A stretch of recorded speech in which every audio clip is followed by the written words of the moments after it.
Hello friends. Welcome to Fictional Vortex. How are you all? So we are back with an interesting series on what if Naruto discovered the most powerful demonic Kekkei Genkai. Also be sure to subscribe and like this video. Now let's begin. Sometimes life just sucks. This was the thought of one Hitaki Kakashi as he left the Sandame's office. The copy nin had just failed another hopeless genin team. You'd think after failing over 10 teams the old man would have gotten the message. Kakashi didn't want to teach.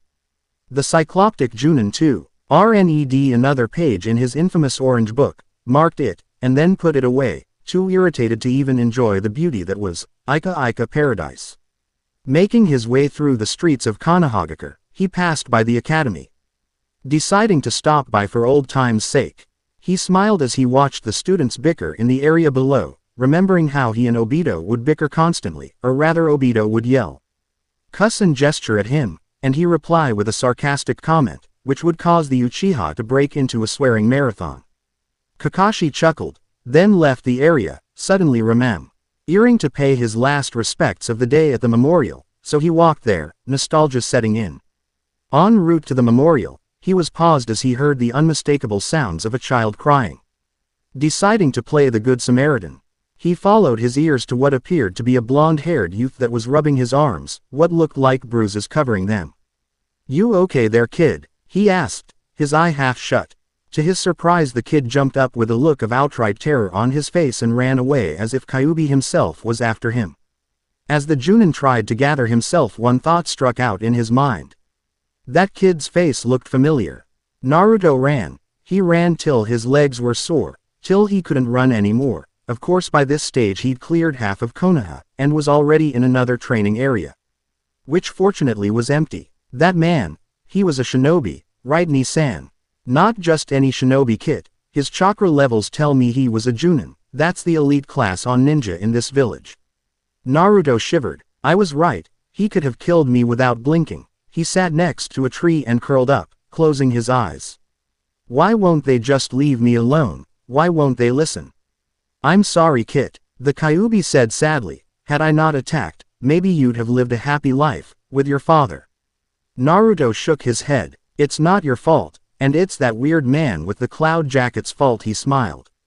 Besides, I never knew my papa, but at least I have you. Slowly, a red outline covered the boy, as 9 astral tails wrapped around him in a warm embrace.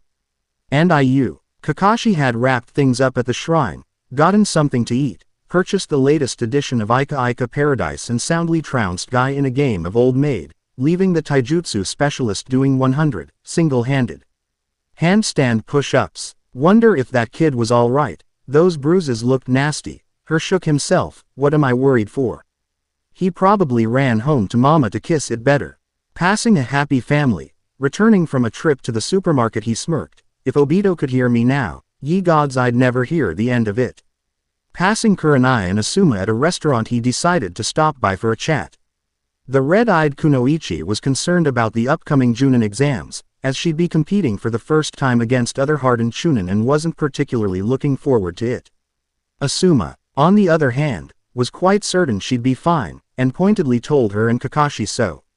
Pulling out his recent purchase, Kakashi was about to read when he was interrupted by a loud yell. "Ah, Kakashi, my eternal rival," Guy yelled, appearing from a cloud of smoke. "Let us continue with our youthful challenges to prove once and for all who is superior." You say something," Kakashi replied, idly turning the page, causing the taijutsu specialist to break down in tears. Asuma sighing as he patted the poor man on the back. There, let it all out." Whilst Kurenai shot the book in Kakashi's hand a glare.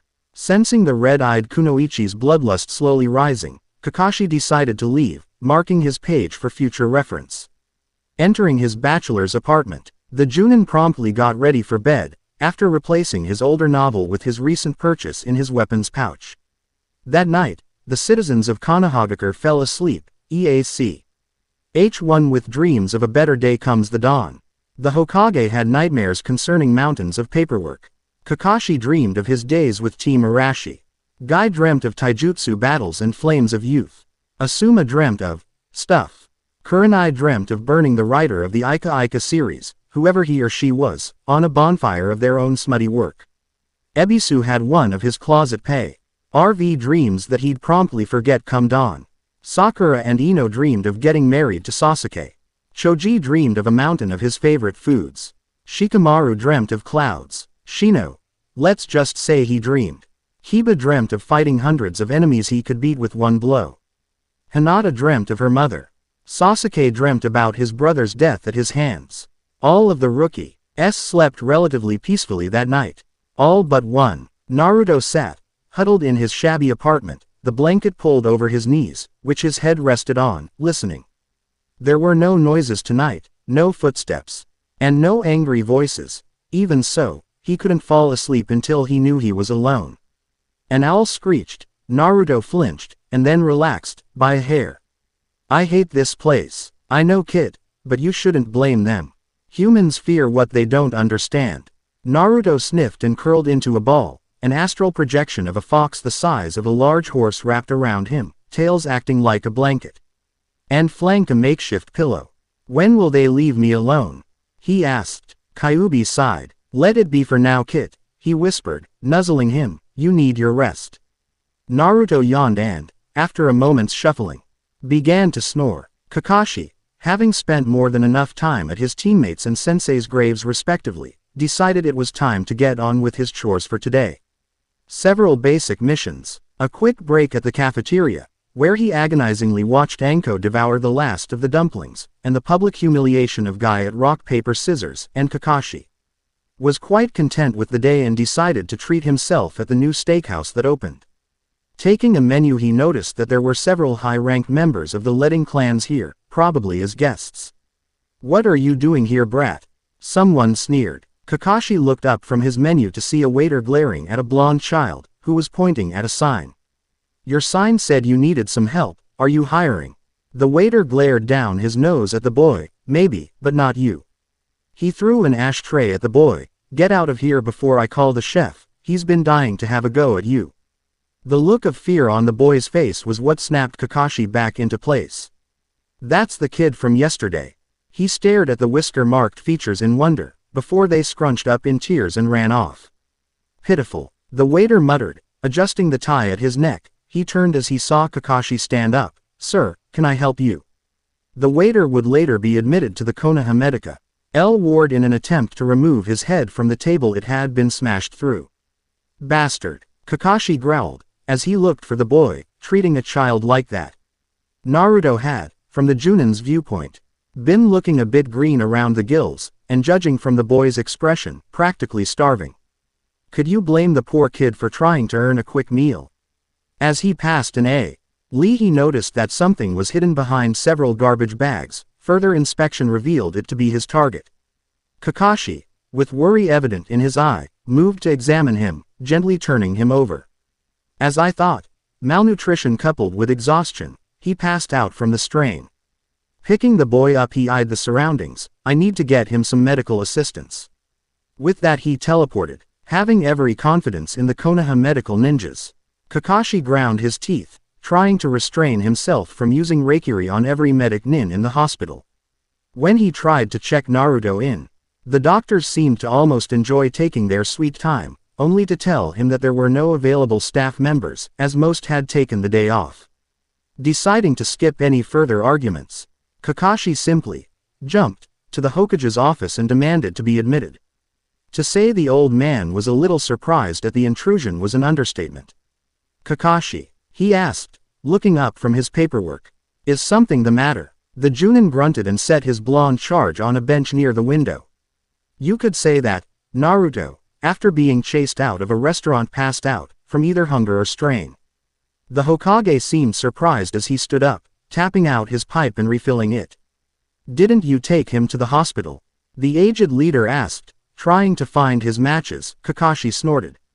They were, mysteriously, understaffed. The Junin muttered. The Sandaime was about to respond when a rather unhealthy growl was emitted from the blonde's stomach. Ving echoes throughout the Hokage's office, causing the pair to sweat drop. Take his top off, Kakashi. Maybe he's too warm. Sarutobi muttered. I'll try to call my personal physician. Kakashi nodded and proceeded to do so. After pulling the zipper down slightly, his eyes widened and he literally ripped the jacket off and raised the boy's shirt, letting out a cry of shock that drew the Hokage's attention. The boy's malnutrition was worse than it first appeared. His ribs were almost visible and his stomach was much smaller than it should be. Kakashi may have lacked the perceptive abilities of the Byakugan. But as a former Anbu captain, he recognized the signs of starvation. "What in the name of the Shodai Hokage is this?" he roared, glaring at the boy's state. "Ibiki's victims aren't nearly this bad off." Hokage's eyes went from surprise to being filled with barely concealed anger. "Kakashi, I think we need to make a pit stop." He picked up his pipe and nodded for the Junin to follow, bringing the comatose teen with him. The two were looking around Naruto's apartment with barely concealed anger. The place looked as if everything in it had been scavenged from the dump. Kakashi swore he remembered chucking that table out a week ago. The cupboards were full of cup ramen, the cheap type that tasted like reheated piss in Kakashi's opinion, and the fridge, which seemed to be a pre-installed feature, held one carton of milk that had expired a month ago. The Hokage was literally trembling with fury now, as he slowly counted back from 1,000, something he hadn't had to do since his lectures with Jiraiya all those years ago about the boy's lecherous antics. "I had no idea he was treated this poorly," he muttered around his pipe, "though I suppose that's no excuse." Kakashi nodded, noting that the boy's bedroom was as sparse as the rest of the house, lacking the things that defined a teenage boy: trophies, littered clothing and, in his personal opinion, hidden porn. "I'm certain that the money I set aside for him this week could have covered the necessities," Sarutobi muttered, noticing the boy's frog wallet was pitifully flat and empty. Kakashi hefted his burden, trying to make the boy easier to carry. "Hokage-sama," he asked, waiting for the man to acknowledge him, "I have a suggestion." Sarutobi placed a cool cloth on the boy's forehead, trying to at least rouse him from his slumber. Kakashi's plan had been to disguise himself as Naruto and walk around town, hopefully gathering much-needed information. There was a commotion at the door, so he left his post and went to investigate. "Piss of brat, I highly doubt the Hokage would even spit on trash like you." Kakashi had to restrain himself from strangling the cat-faced Anbu guard. But that would ruin the point of the exercise. Besides, he could sense the Hokage's anger on the other side of the door, which swung open. "Come in, Naruto, I'm glad to see you," Sarutobi said, smiling, as he gestured the disguised Junin in, before glaring at the Anbu. "Consider yourself reduced to the rank of genin, hand in your mask on the way out." As the Anbu stuttered at this harsh punishment, Sarutobi slammed the doors to his office shut. At this, Kakashi dropped the henge he was under. "It's worse than we feared," he growled. "Every restaurant but a ramen stand called Ichiraku barred my entry and even threw garbage at me on occasions. I was charged ridiculously high prices for the oldest, most obsolete equipment and clothes, and when I tried to buy some fruit at a store, they threatened to call the Anbu. In fact, one or two showed up to intimidate me." Every word made the Hokage twitch in anger. Arashi gave his life for this. He wondered incredulously. The man was a saint in a village of sinners.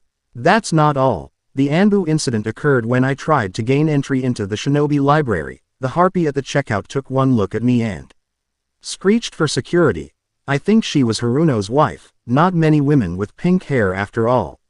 "Scratch that, a saint in a hell mouth." The aged Hokage growled as he marched to his desk and wrote something on several pieces of paper. "Deliver these to the clan heads. I think it's time we summoned the council." Kakashi blinked. The clan heads hadn't been assembled since the Uchiha massacre. To summon them all together meant only one thing: heads were going to roll. As the cycloptic Junin left, under the Naruto henge to avoid suspicion, Sarutobi looked up at a picture of the Yondaime.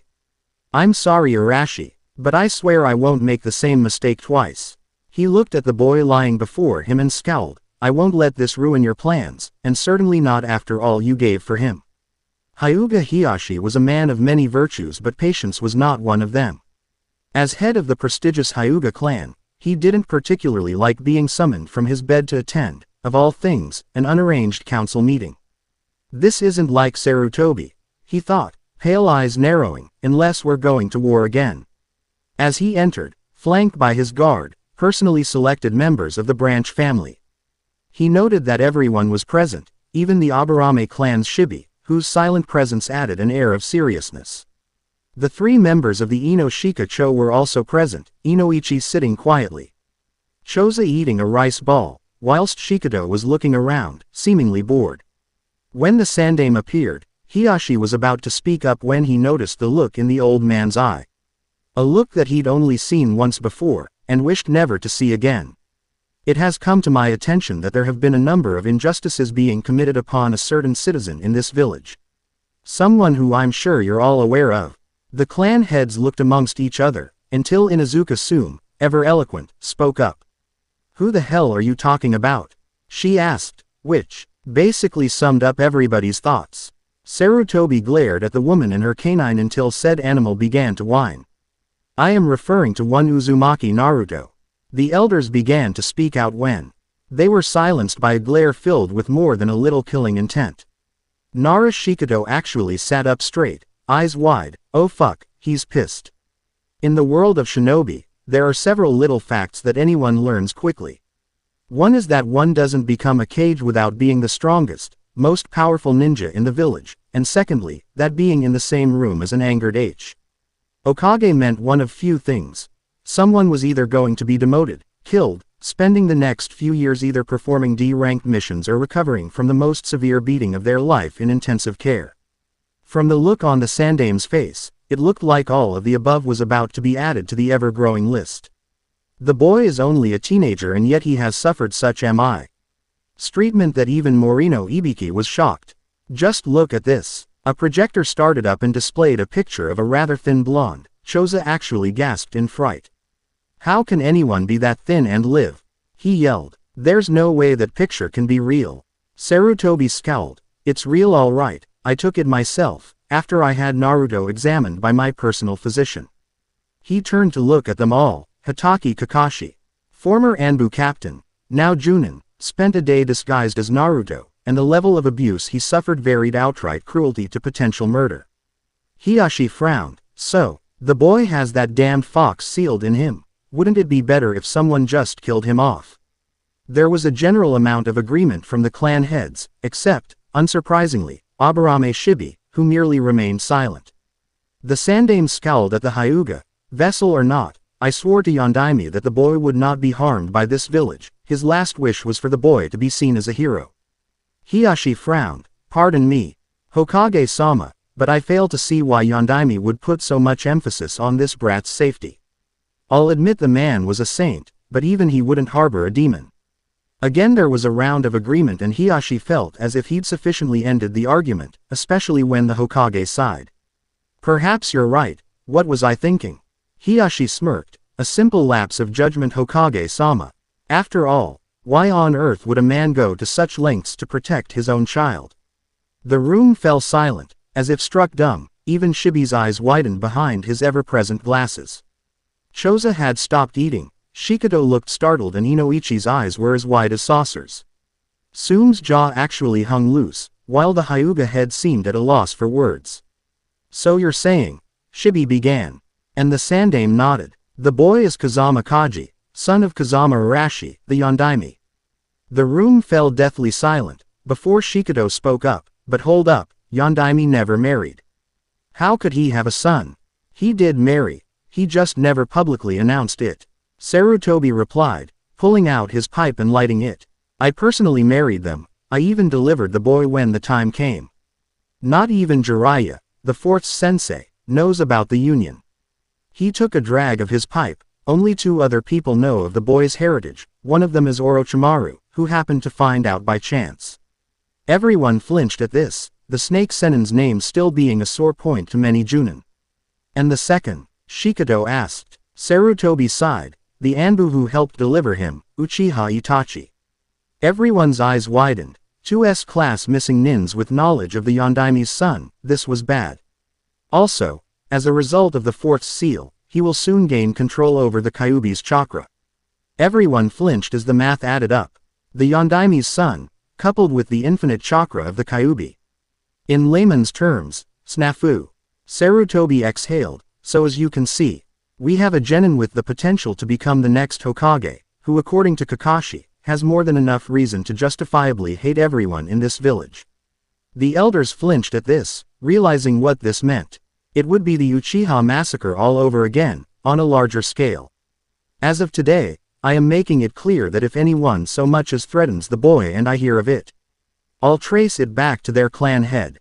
He looked around. I trust the actions I have explained will not occur again. The clan heads nodded. Before being allowed to leave, their world sufficiently rocked. Hiyashi, in particular, was trying to see the potential benefits in this turn of events. Limitless power and the blood of the Yondaime. He frowned. The boy would make a brilliant LLY to the clan. I think a little family meeting is in order. Kakashi stared down at the boy in his arms in wonder. To think that he'd end up taking a vested interest in the boy due to the Hokage's orders. He hoped Anko or worse. Guy never found out or he'd never live it down. He sighed as he marched towards the home of someone the Hokage had deemed the boy's new caretaker, a chunin by the name of Yumino Iruka. It was a dark day in Konohagakure for many people. Several Anbu and Junin were demoted to genin and stuck doing the most degrading tasks. Several stores received threats of having their licenses revoked. And the mother of a certain pink-haired academy student lost her job at the library, under grounds of unfair treatment. On a brighter note, Ichiraku Ramen received the Hokage's personal recommendation, vastly increasing their amount of customers. Yumino Iruka was just relaxing after a long day at the academy when he received a knock on the door. When he saw the Cyclops, I see Junin carrying one of his students. He feared the worst. Naruto, what happened? He asked, taking the boy from the man. Kakashi shrugged. He passed out from exhaustion. He shrugged and turned around. Anyway, Hokage-sama says that the boy shouldn't live on his own anymore, so you'll be taking care of him. When Iruka's jaw hit the ground, he smirked. The paperwork should arrive later on. Have a nice day. Naruto awoke around noon to find himself in unfamiliar surroundings, stripped to his undergarments and wrapped up in a warm bed. Where am I? He wondered, feeling nervous. Just then, the door opened, and his academy teacher walked in, carrying a tray. Naruto, you're awake. He smiled. I thought you'd still be asleep, but I brought some food anyway. He set the tray down, picking a bowl up and offering it to the boy. Naruto edged back, wary of the food. Was it poisoned? Drugged? Iruka's smile faltered. Naruto, when was the last time you ate? Yesterday morning. The boy replied. My ramen rations ran out. Iruka raised an eyebrow. Rations? Why didn't you just eat at a stall? Ichiraku was closed, and, he shivered, I can't go in the other stores. Iruka stared at him. Why not? Naruto shivered and looked down. They said if I did, they'd kill me. Iruka's eyes widened. Then he grit his teeth. Bastards. He caught sight Naruto's worried features and calmed down. Naruto, I'm here to protect you, not hurt you. If anyone tries that again, you just have to come to me, or Hokage-sama, okay? Naruto's eyes didn't lift, so the chunin set the bowl aside and, to the surprise of the vessel, embraced him. You're safe now, Naruto. While I live, you'll never be hurt in this house. Naruto stared blankly at the wall as the chunin stroked his back. He was surprised as he felt his limbs relax. What's happening? What is this feeling? Security Kit, you feel safe around him. Ni-san, Naruto whispered in his head, should I trust him? You should. I can sense his concern for you. It's the same as the old ones, the one who runs the village. Those two have always cared for you, and from the looks of things, always will. Naruto, reassured by the words of his brother, latched onto Iruka as if hardly daring to believe it, tears running down his face as, for the first time, he allowed himself to cry in front of someone. Several years later, taking his sweet time, Kakashi trudged over to the academy, noting that the other teams, and even the students, had long since disappeared. He cocked an eyebrow, wondering if he'd kept them waiting long enough. Before shrugging, with any luck, they'll have given up and gone home, he thought gleefully. No such luck. As he neared the classroom he heard the telltale signs that someone was in the room, namely, a girl's loud voice, and someone's grunted reply. Wishing he were somewhere else, the Junin entered the class, half expecting an eraser to fall on his head. Instead all that happened was the girl shutting up, thanked Kami, and two pairs of interested eyes looking up at him. Wait. 2. He looked round the class and spotted the third of his charges, sitting at the very back of the class. His eye widened at the sight of someone he hadn't seen since he'd left him with Iruka. The blonde was reading a book, seemingly not interested in his surroundings. His clothes looked second-hand but even so, suited him. He wore what looked like the basic lower half of a Chunin outfit, but his upper body was clothed in a black, sleeveless version of a trench coat, over a red shirt. The boy's face seemed normal enough, were it not for the whisker marks that marred it, but it certainly looked healthier than the last time, more full, as if he received regular meals now. So that's him, the Junin thought, having not laid eyes on the vessel since he was adopted. The boy hadn't even turned to look at him, so he cleared his throat to get his attention.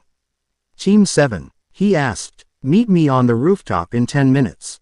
He didn't wait for their reply, but promptly vanished in a swirl of leaves. Approximately 10 minutes later, and the team was sitting at the training area. Kakashi ran his normal eye over them. The rookie of the year, the runner-up, and the vessel, he pondered, wonder how they measure up. He looked at Naruto, who looked back. I wonder how he's grown up. Now, I'd like you all to tell us a little about yourselves. He said, eyeing them all. Like what? The girl asked, looking confused. The Junin shrugged. You know the usual, your likes, your dislikes, dreams, ambitions, hobbies. Things like that. Can you go first? The girl asked nervously. I mean, you are the stranger here. Kakashi shrugged again. Oh, me. I'm Hatake Kakashi. I'm the kind of guy that doesn't like talking about my likes and dislikes. My future dreams are none of your business, but I do have lots of hobbies. The three Genin's sweat dropped, having learned nothing from this introduction. Anyway, Pinky, you're up first, he said, nodding at the girl. Flushing slightly at the title, the girl started her intro, which mostly consisted of not-so-subtle comments and looks aimed at her raven-haired teammate, who seemed to be pointedly ignoring her. And I hate perverts and Eno pig. She finished. Kakashi mentally groaned. A fangirl. Why for the love of God did it have to be a fangirl? Ignoring the blushing Kunoichi, he looked at the object of her one-sided affection. Next, the boy didn't raise his head, just scowled at the Junin. My name's Uchiha Sasuke. There are plenty of things I hate, but I don't see how it matters, as there are very few things I like. Dreams are pointless, what I have is determination. I've sworn to restore my clan, and there is someone I've sworn to kill. Kakashi frowned a little at this. I suspected as much, he muttered, before eyeing the vessel, and finally, Blondie. The boy looked up from his book, eyes seeming almost bored, before looking at it again, saying nothing. Kakashi raised an eyebrow. Yo, today if you don't mind. The blonde lifted his head a little. Uzumaki Naruto, he said, and then fell silent. Sasuke looked at him, wondering what the hell the blonde's problem was. Is he brain damaged or something? The Uchiha wondered. Kakashi's eye creased as he smiled. So you can talk. He waved his hand to gain the kid's attention. Anything to add? What do you like? Naruto shrugged. Ramen, my guardian, reading. He seemed to put emphasis into the last statement, as if he didn't like being interrupted. Sakura looked at him. What are you reading? It doesn't look like a library book. Naruto refused to answer, just turned the page and ignored her. Hey, I'm talking to you, damn it. The Kunoichi shrieked, to which Naruto replied, you say something. Kakashi smirked at the Kunoichi reddening face. I like this kid. What do you hate? The Junin asked. This village. The blonde replied, causing his two teammates to stare at him in shock. I hate everyone in it, except for my precious people. Kakashi stared at the boy. This isn't good. He shook himself. Got any dreams there? Naruto shrugged again, dismissively. To get stronger, to repay Iruka-san, and protect those precious to me. He raised his head, frowning slightly. And like Sasuke, I got to kill someone too. Kakashi's eyebrow rose, intrigued. After all, the list of suspects could include half the village in Naruto's case.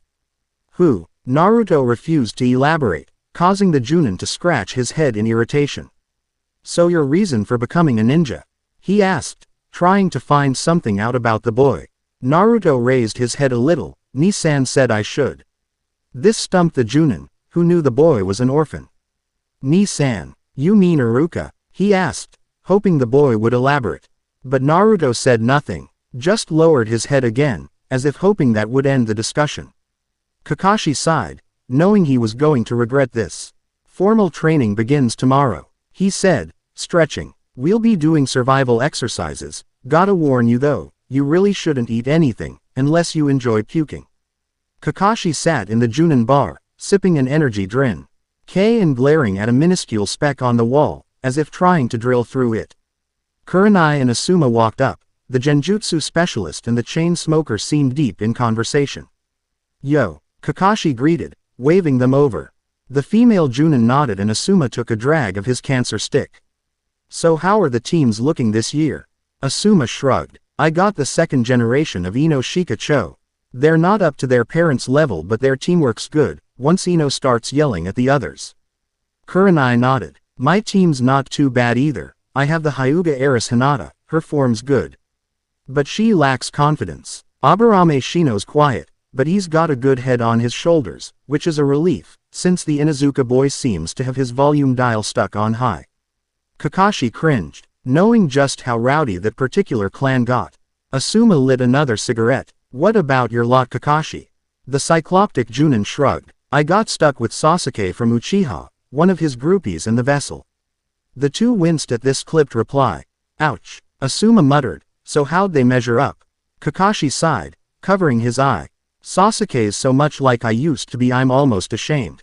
And the Haruno girl's so lucky she wasn't assigned to Anko. I swear she gives Kunoichi a bad name the way she fawns over Sasuke like that. Kurenai winced, knowing full well what the sadistic Kunoichi thought of such behavior. And Naruto? She asked, wondering about the boy. Kakashi lowered his hand and looked at her for a moment, smiling a little. I don't even know where to start. Asuma smirked. Lemme guess. A real dunce, huh? To his surprise, Kakashi shook his head. Not even close. I learned feck all about him from his intro, other than he doesn't like to talk when he's reading. And that he seems to hate everyone in the village, except Iruka and his Ni-san, but I could have sworn Iruka was still single. He picked up his drink. Heck, turns out. The only reason the kid's a ninja is because the guy said he should. The three sat in thought, puzzling over this info, especially the hatred for the entire village part. Having the Kyuubi's vessel pissed off at the village was a definite problem. Yo, Kakashi greeted. You're late. Sakura shrieked, causing the Junin to lose all hearing in his ears for 25 seconds. He blinked when a pebble collided with her skull, shutting her up as she grabbed it in pain. Too loud, Naruto muttered, turning a page in his book. Turn it down a notch. Sakura opened her mouth to screech when Sasuke spoke up. He's right. Turn it down. Whoever heard of a loud ninja? When Sakura, sufficiently chastened, sat down, Kakashi tried to get a look at the boy's book, but he put it away as the Junin approached. Looking up with an almost bored expression. Can we get this over with? I'm sure we all have things we'd rather be doing that don't include your tardiness. Kakashi sighed, wondering how the kid became such a wise ass, pulling out the bells and the alarm clock as he did so. I've set this clock to go off at noon, he said, placing it on a stump. You have until then to get a bell off me. If you fail to get a bell, you will be tied to the stump and I'll eat your lunch in front of you. But there are only 2 bells. Sakura cried out, to which Naruto snorted. Amazing, she can count to 2. Sasuke actually smirked at this, wondering if he and the blonde may actually get along. Sakura on the other hand, was moving to strangle Naruto, when the Junin cut in. I'd save that bloodlust for when you face me, I won't be holding back too much. The Kunoichi blanched at this, whilst Sasuke shivered in anticipation. Naruto on the other hand yawned. I hope not. Iruka-san was going on and on about how hard these tests were. I'd hate to find out he was trying to psych me out. Kakashi grinned at the blonde. Cocky bastard, almost like Arashi-sensei. Go, he yelled. Before he even finished, the trio had made a dash for the cover the woods provided. Kakashi sighed. So far he'd only had to deal with Sakura, who was easily dispatched. By an illusion regarding the brutal mutilation of her crush. The other 2 had reacted then with a carefully designed ambush, and in the time it took for him to dodge the last kunai, Sakura had apparently disappeared. How annoying. The Junin thought, I was hoping to have failed them all by now. Problems in paradise, a voice called out. Kakashi turned to see Naruto reading his book, out in the open. Not even pretending to hide. How long we got? 10, 20 minutes. He turned the page. Things aren't looking good. Kakashi nodded and reached for his own reading material, and froze. His pouch was empty. Looking for this. Naruto's voice called out, causing Kakashi to blanch and turn. The book Naruto was reading changed into Kakashi's beloved orange one, which the blonde held in one hand. Pulling his real book out of his coat pocket. Now, the way I see it, we have two choices, one you hand over the bells, nice and easy. Kakashi snorted, yeah right.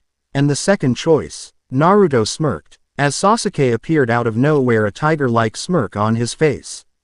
Then Sasuke-san here will reduce your dime store smut to ashes with his Gukaku Jutsu. Akashi couldn't unfasten the bells fast enough. He tossed them over to the pair, but Sakura caught them.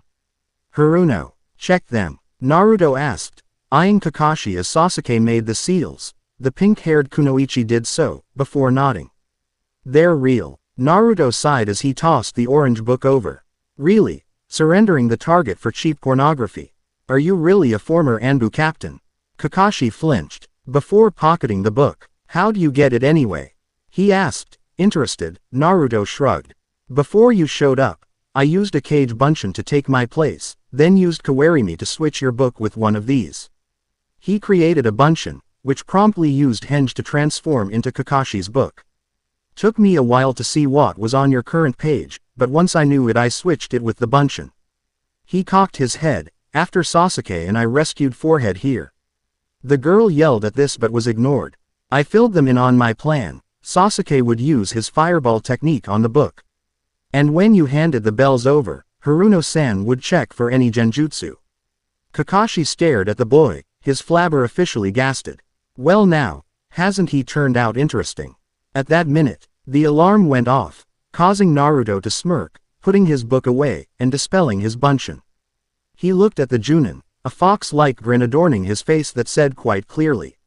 Mission accomplished. Kakashi-sensei. Love it, hate it, R&R. Kakashi-sensei. Naruto asked, as he watched the unfortunate cat, Tora, who had escaped for the 10th time that week alone, crushed against the blubbery face of his owner, Madame Shijimi.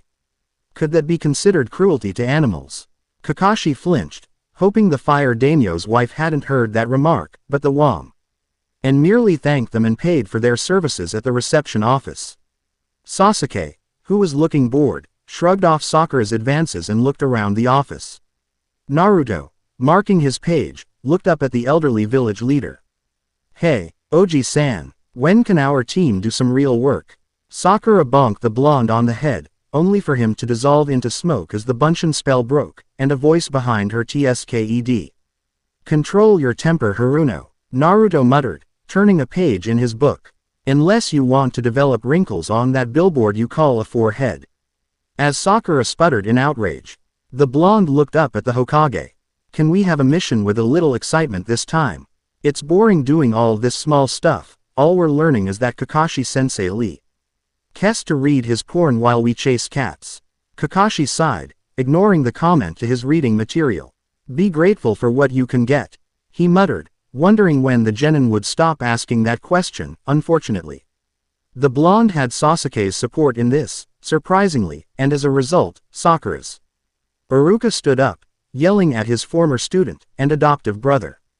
Don't be a fool, the three of you are still rookies. Everyone had to deal with missions of this caliber, it builds the skills necessary for the bigger ones. Naruto snorted. Gomen Iruka-san. He began smirking at the Chunin cheekily. But I fail to see how planting potatoes has anything to do with being a shinobi. Farmers maybe, but not shinobi. Sighing in exasperation, Kakashi bopped the blonde on the head for his cheek. That's enough, Naruto, knock it off. The Hokage puffed on his pipe, frowning slightly. I understand your frustration, Naruto, but missions of a higher caliber demand an equal level of skill and experience that only higher-ranked shinobi can supply. He took a drag of his pipe, before pointing at Iruka and Kakashi. Such as Iruka and Kakashi, whose ranks are Chunin, or Journeyman Ninja, and Junin, one of the elite, respectively. He exhaled, sighing sagely. Missions ranks are carefully evaluated by the council, and range from A to D in descending order of difficulty. He waved his pipe at the group. Having only attained the rank of genin, do you really expect to receive missions that outrank your capabilities? The Sandaime asked, looking at Naruto, who was reading from his book again, to the exasperation of Kakashi. Are you listening? The Hokage yelled, miffed at being ignored. Kakashi rubbed the back of his head, mortally embarrassed. I'm sorry Hokage-sama. No need to apologize Kakashi-sensei. Naruto cut in, turning his page without a care in the world. I heard every word. He looked at the Hokage out of the corner of his eye. I understand what you're saying, Oji-san, but I don't really agree. He pointed to his Hittite 8-leaf headband, tapping the metal. This marks me as an adult shinobi of Konohagakure, and as an adult. I can't very well be coddled all my life, can I? He smirked, causing the old man to shiver at the fox-like expression on his face. How am I supposed to gain experience required for the big stuff if I do nothing but plant crops and babysit for children and lost cats? I'm not the child you think I am. Iruka looked at his adoptive Autodo before smiling in a knowing way. A look that was shared by the Hokage. The old man chuckled. Very well since you put it that way. Sakura and Kakashi stared at the elder whilst Sasuke looked indifferent. I shall permit you all to attempt a C-grade mission normally reserved for Chunin-ranked shinobi. He smiled around his pipe, a merry twinkle in his eyes, the protection of a certain individual. Whilst Kakashi and Sakura picked their jaws off the ground, Naruto smirked and put away his book. A C-ranked bodyguard mission. Then I doubt it's some lord, daimyo or princess we're being assigned to. The Hokage smirked, and chuckled, I agree. He certainly isn't some great lord. And he's definitely no princesses. The elderly shinobi thought weakly. The door opened and an old man walked in, sake bottle in hand and wearing a travel sack. He took one look at them, took a swig of the liver-poisoning liquid, and snorted. What's going on here? They look like a bunch of wet-nosed brats. He looked at Naruto and snorted derisively, especially. The blonde midget, head stuck in a book daydreaming, are you guys really ninjas? The old man got his answer, in the form of several kunai thrown at his nether regions. Painfully close to actually hitting. I'd choose my words carefully old man. Naruto said, turning the page with his free hand. Insulting a shinobi, even a genin, is not a mistake most. Civilians are given a chance to repeat. The old man shivered, looking nervous as he stepped away from the wall, trying not to disturb the kunai. Naruto looked up at him, raising an eyebrow. And our employer would be you. The old man nodded, seeming to grow more confident as he puffed his chest out. I am Tazuna, a bridge builder of ultimate renown. He looked over the group, carefully. Until I'm safely back in my home country, where my current project is underway, I'll expect you to protect me with your lives. Naruto nodded and put away his book, walking over to the wall and reclaiming his kunai. Kakashi, wondering what the brat had gotten them into, sighed. The group watched as the giant gates closed, cutting off the view of Konoha. Naruto looked around, intrigued. This is the first time I've been outside the village walls, he said, eyeing the dense forest surrounding them. I see now why they call it the village hidden in the leaves. Sakura rolled her eyes, snorting derisively. You mean you didn't know there was a forest out here? What kind of moron are you? She said snidely, trying to get one up on the blonde. Do you hear the wind blowing? Naruto asked, looking at Sasuke. I swear I heard a load of hot air pass by. Sakura glared daggers at the blonde whilst Tazuna wisely decided to drink his sake and keep his comments to himself. Kakashi, deciding to get the group moving before there was bloodshed, started walking. The group was moving along pretty quietly, aside from Sakura's failed attempts at getting Sasuke's attention. Tazuna merely looked nervous. Kakashi had his usual bored expression. Sasuke was pointedly ignoring the kunoichi, whilst Naruto was nose-deep in his ever-present book, doggedly avoiding Kakashi's attempts to read over his shoulder. Kit, something's wrong. You sensed it too? Naruto asked, turning the page as if nothing was wrong. It's been sunny for several days now, and there's been no so why is there a puddle to the side up ahead? Naruto frowned. Shinobi, that are kappas, and I doubt they'd be daft enough to hide in a puddle of all things. Naruto nodded, picking up the pace. He was shoulder to shoulder with Sasuke. Trouble ahead, shinobi, he whispered, and then eased up until he was near Tazuna and Kakashi, not giving the raven-haired teen a chance to reply. After they'd passed the puddle, two figures emerged from it, moving to attack, ensnaring Kakashi in a razor chain, ripping the Junin asunder. As Sakura freaked, they turned to view the other targets, charging towards Tazuna. Sakura shrieked and jumped in front of him, whilst Sasuke and Naruto tossed kunai at the chain, effectively trapping them to a tree. In response, the duo snapped the chain, lunging towards the kunoichi. Naruto leapt forward, slamming into one and receiving a slash on his hand as a result, whilst Sasuke sent the other back with a kick to the head. The two regrouped and charged, only for Kakashi to clothesline them, catching each around the neck with his arms. Sorry about that, I should have helped out sooner. He eyed Naruto's hand, frowning at the gash. I didn't expect you to get injured. Naruto shrugged, lifting the injured hand up like it was no big deal. Those guys were all claws and no bite. A flesh wound like this isn't something to sweat over. Kakashi frowned, deadly serious. No, but the poison that coats the claws is. He nodded as Naruto stiffened.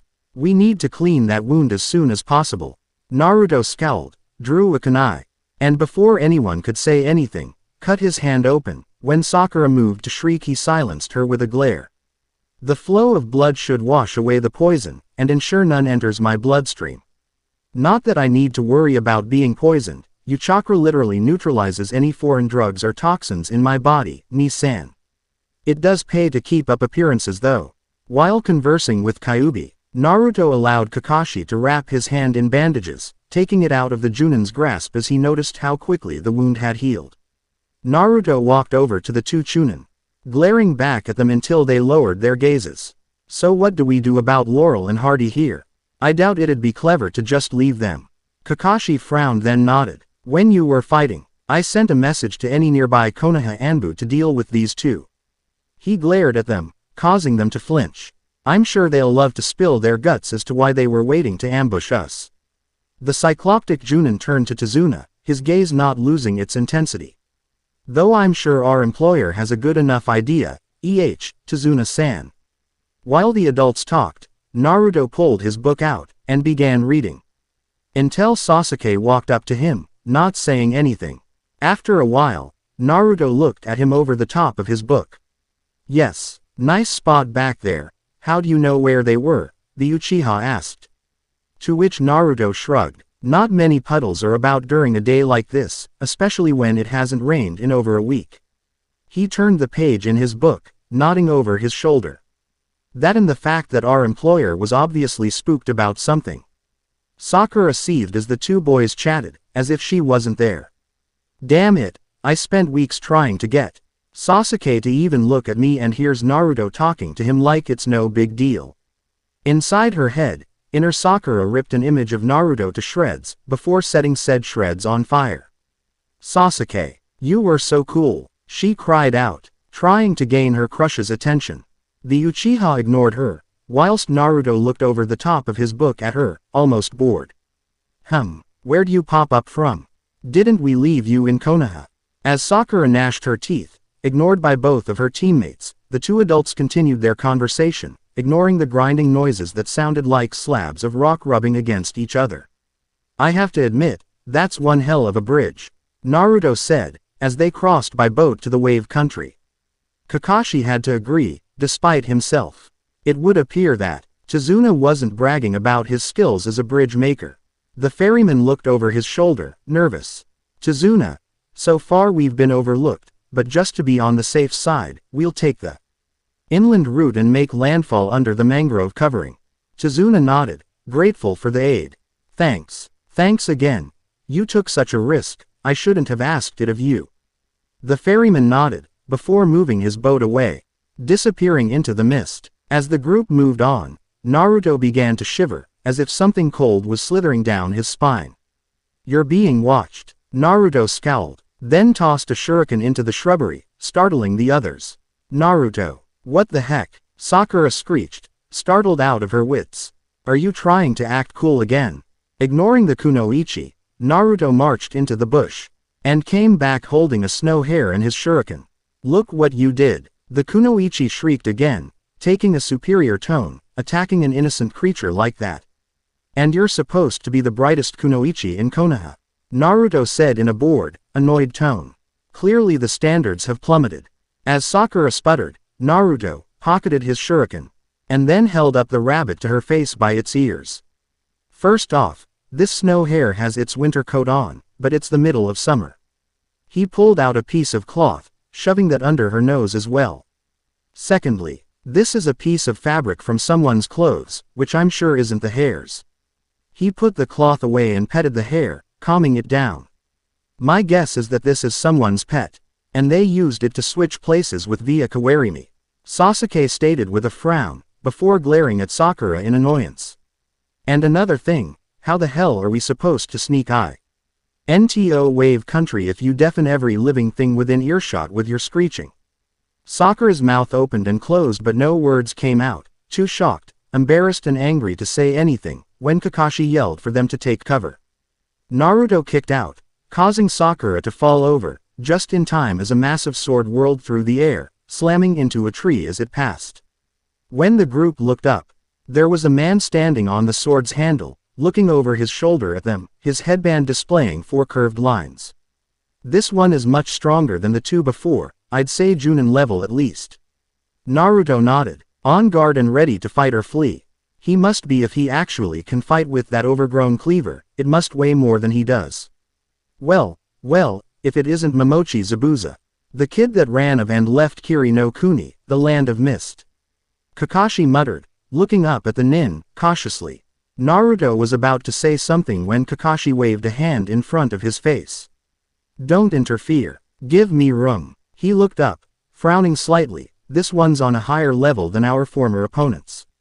He reached for his headband, whilst the missing nin nodded slightly. Sharingan Kakashi I presume, Zabuza asked, almost bored. If it wouldn't be too much trouble, could you surrender the old man? When the shinobi said the word Sharingan 2 things happened. Firstly, Sasuke startled, knowing that the Sharingan was a bloodline limit exclusive to his clan alone. Secondly, Naruto, having been briefed on the Sharingan before thanks to Kyuubi, decided. Now would be a good time to learn some new techniques. Oni-san, I'm going to activate IT now, he said, waiting for the fox's approval. Don't forget to cast a genjutsu, or you'll blow everything. Naruto nodded and closed his eyes, channeling chakra into them, before snapping them open again. Hyugan. Instantly, his eyes went red, with slit, almost animalistic, pupils. Not that anyone noticed, as the genjutsu he'd placed around him caused his eyes to appear their normal blue. Zabuza cleared his throat. Enough. Pleasant as this conversation has been, the time for talk is over. I'm on a tight schedule to polish off the old man. He shifted his glare from Tazuna to Kakashi. But I suppose I'll have to kill you first, Kakashi. With that he teleported, and reappeared standing on the lake, hands already forming seals. Ignoring Sakura's statement that Zabuza was walking on water, Naruto studied the seal, instantly learning the technique. The finest of the ninja arts, the Kurigakure no Jutsu. Zabuza muttered, before the mist enveloped him. Be on your guard everyone. Kakashi warned, eyeing the mist with trepidation. Momochi Zabuza, of the Kurigakure Anbu Corps, is a famous master of the art of silent killing. Letting your guard down around him buys you a direct trip to heaven. Hell, Naruto thought grimly, a smirk on his face, as his eyes easily saw through the technique. There are 8 targets, Zabuza's voice called out, eerily nerve-wracking, like something out of a horror film directed by Morino Ibiki and Mitarashi Anko. Throat, spinal column, lungs, liver, the jugular vein, the subclavian artery, kidney, heart, so many choices, what vital, vulnerable place shall I choose? Ha, Naruto smirked, as the laughter died down. Intimidation tactics, not bad, make them piss themselves in fear and they'll start wishing for you to kill them. He noticed Kakashi doing a set of seals and his smirk grew. Single quote. That's 3 new techniques I've learned today, all from this hidden Miss Junin. Sasuke, calm down, Kakashi said, causing the Uchiha to startle. Even if he gets me I'll still protect you. The Junin smiled happily at the Uchiha, I will never let my comrades die. Naruto snorted softly in amusement, big words from a water doppelganger.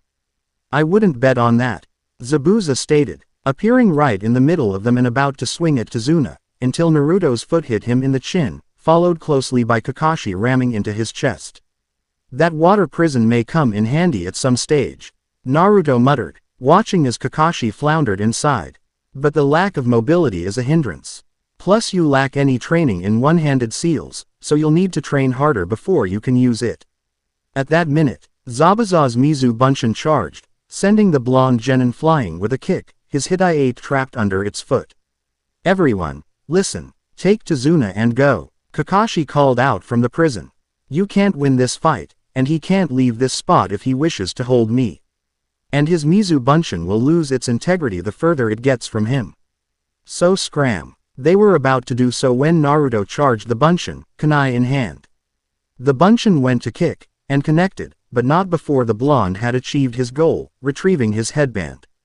You can threaten me, you can hit me, and you can even try to kill me, Naruto muttered, rubbing the blood off his chin. I'm used to that, so it means nothing to me. He lifted the Hitai-8 up and fastened it back on. But try to take this from me, one of the few things I've worked hard to achieve, and I'll come at you with everything I've got, even if it kills me. He tightened the headband with a tug. That's my word as a ninja. The blonde smirked, fox-like, let's dance, you browless macaque. Zabuza growled at the reference to his eyebrows, wondering what the kid was made of, letting himself be hit just for a headband. Sasuke, Naruto called over his shoulder, gaining the Uchiha's attention. You up for a little rumble? The Uchiha replied with a smirk that clearly said, you have to ask. Looking over at Sakura, Naruto nodded. Haruno, keep the old man safe, don't want any fatalities here. Then he turned to Zabuza, smirking. Ladies first, Zabu-chan. Zabuza bristled at the nickname, wondering how the hell this kid managed to look so damn cocky. I feel like ramming Kubikiri Haucho down his throat just to get rid of that infuriating smirk. You seem very sure of yourself, he muttered, fighting to retain his composure. But you're delusional if you actually think you stand a chance against me. Naruto snorted, clearly unimpressed. Tough talk. LK coming from a guy that's so afraid of Kakashi-sensei that he trapped him in a jutsu that renders both user and victim immobile. Zabuza bristled, and then began to chuckle, almost sinisterly. Apparently you don't plan to live very long. He lifted his free hand up, slowly, playing about, pretending to be real ninjas. However, Zabuza held his hand up to his face, almost claw-like. By the time I'd reached your age, I'd already dyed these hands in the blood of my opponents. The group, even Naruto, flinched at this, whilst Kakashi growled in his prison.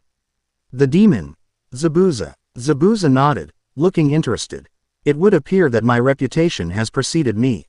Long ago. In Kurigakure, which even today is known as the village of the Bloody Mist. Kakashi stated, keeping his eyes on his captor. The final test for any potential shinobi was the most inhumanely difficult imaginable. Zabuza looked at his captive, impressed. So you've heard of our little graduation exercise. Naruto frowned, interested despite himself. Graduation exercise? What the hell are you talking about? Zabuza began to chuckle again, actually lowering his head, but when he looked up his eyes were almost demonic in the amount of sadistic humor they showed. It was a killing spree, among classmates. Naruto's eyes shot open, as did Sasuke's. Sakura looked deathly pale, and Tazuna was turning green. Kakashi continued, looking disgusted. Students that had grown up together, been friends, eating together, were divided into pairs and fought to the death. He looked over his students, trying to get the point across. Think of it, students that had trained together, lived together, and shared each other's hopes and dreams. Sakura flinched, shaking in fear. That's terrible, she whispered, covering her mouth. Kakashi nodded, agreeing with her. 10 years ago, the elders of Kurigakure were forced to enact a sweeping reform of their barbaric graduation ritual, because of the appearance, during the previous year, of a human fiend who made the reform essential. Sakura looked up, interested like the bookworm she was. What kind of reform? Zabuza lowered his head, eyes closed. What are you talking about? What did the fiend do? The kunoichi asked, voice shaking. Kakashi closed his eyes, without a moment's hesitation, without the slightest hint of a qualm. A boy that hadn't even qualified as a ninja yet. His eyes shot open to glare at his captor, butchered over 100 members of that year's graduating class. Zabuza lifted his head, a look of sadistic glee on his face as he smiled. Ah yes, good times. I used to have such fun. He looked at the genin, causing them to flinch in horror. Naruto, shocked to his core, shivered. This guy butchered that year's graduates. And he hadn't even qualified as a ninja himself. He whistled mentally, laughing weakly, and they call me a monster. If that's true, then this guy's a full-fledged devil. So it would appear. Naruto frowned. Still, a killing spree among graduates. That's just retarded. You'd lose half your prospective shinobi in the process, and surely alienate certain members of society. Humans are renowned for their cruelty to their own kind, even among the Bijou. I'd expect nothing less from a village that is proud to bear the title of Bloody Mist. Naruto jumped as he heard Sasuke cry out, watching as the doppelganger stood on him preparing for a finishing blow. Cursing, the blonde summoned over 20 cage bunshins and swarmed the Mizu bunshin, dogpiling on him. The water clone replied by swinging his massive sword around, destroying all of them. Sasuke rolled away, holding his ribs where the bunshin had slammed into him, before a shout caught his attention. Sasuke, catch! He did so, smirking like a serpent as his hand gripped something familiar. Not bad at all. Flipping the Fuma shuriken out and hiding it behind his own, he glared at the Junin. Before hurling both at the real Zabuza. Zabuza, smirking, caught it, before seeing the second still heading for him. Cage shuriken, he wondered, jumping over it, and leering at the Uchiha. Amateur. There was a poof behind him, as the shuriken he'd just dodged transformed into Naruto, who drew a kunai back. Amateur, indeed, the blonde said, smirking. I have to remember to thank Kakashi later, Naruto said, turning the page in his book, as he deactivated his jutsu, dispelling the genjutsu as well. The water dragon missile and that weight. Our fall technique make excellent additions to my arsenal. Still, you need to be aware that those techniques require water to be performed, though I suppose with sufficient chakra and control, you could use the water in the air. Naruto nodded. Having done his research, Nadaime, the second Hokage, was famous for doing that, so it shouldn't be a problem for us. He looked over at Tazuna, who was carrying the exhausted carcass of Kakashi. Along with Sasuke. Tazuna-san, which way do we go again? Sakura scowled at him, before shrieking. Why is Sasuke carrying Kakashi-sensei? Why aren't you doing anything? Naruto sighed and turned the page. 1. Because in case you forgot, Kakashi-sensei's Sharingan drained him of his chakra. 2. Zabuza could have more accomplices waiting for us, so I'm on guard. 3. Sasuke could be on guard too, but he was injured during the fight with Zabuza. I'm sure he's got more than a few bruised ribs after being slammed like that. He turned the page again, scowling at her. And since you just stood there during the fight and did nothing, I highly doubt you have any authority to be telling me to work. Sakura was about to say something when he glared at her again. We're on a mission, Haruno, so shut your mouth and move your ass. With Kakashi tucked away, the group turned their attention to other matters, namely the masked nin that took out Zabuza. That mask is worn by the elite amongst the Kurigakure ninjas, the Hunter Nins, codenamed the Undertaker Squad. Kakashi explained, exhausted, they're called that because why dispose of corpses so thoroughly it's as if they never existed. Naruto nodded his head in understanding. Makes sense, even after a shinobi's death, their bodies can yield interesting information to those that know where to look. Chakra usage, skills, even the drugs or potion ingredients consumed. He snorted, taking out his book and beginning to read. So much for that old saying, dead men tell no tales. He looked over at Sasuke, and smirked. Guess whoever said that, never met a ninja in his life. The Uchiha smirked in reply, wincing at the stiffness in his ribs. Kakashi chuckled weakly. In any case, Hunter Nins specialize in hunting down missing nins, and obliterating their remains, in order to ensure their village's respective secrets remain just that. He sighed, looking up at the ceiling. Silently and without a trace, that is how shinobi leave this world. The occupants of the room lowered their heads, except Sakura, who shivered at an image of Zabuza's corpse lying in several pieces.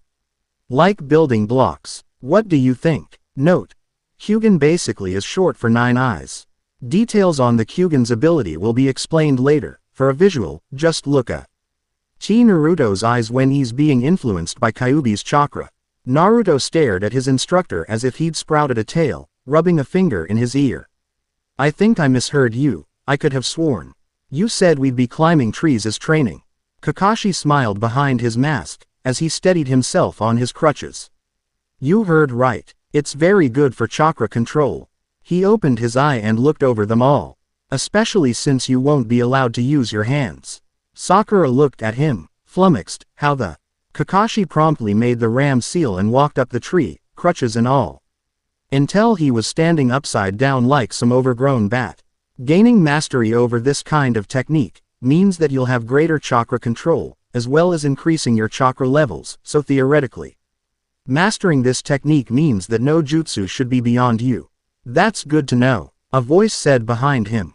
Kakashi spun and to his surprise, saw Naruto, standing beside him on the branch, reading his book upside down. I certainly hope no jutsu should be beyond me after this, otherwise I'm going to be disappointed. Whilst Sakura and Sasuke picked their jaws off the ground, Kakashi stared at the so-called dead last at the academy, in wonder. Methinks that there's some research to be done here, the Junin thought.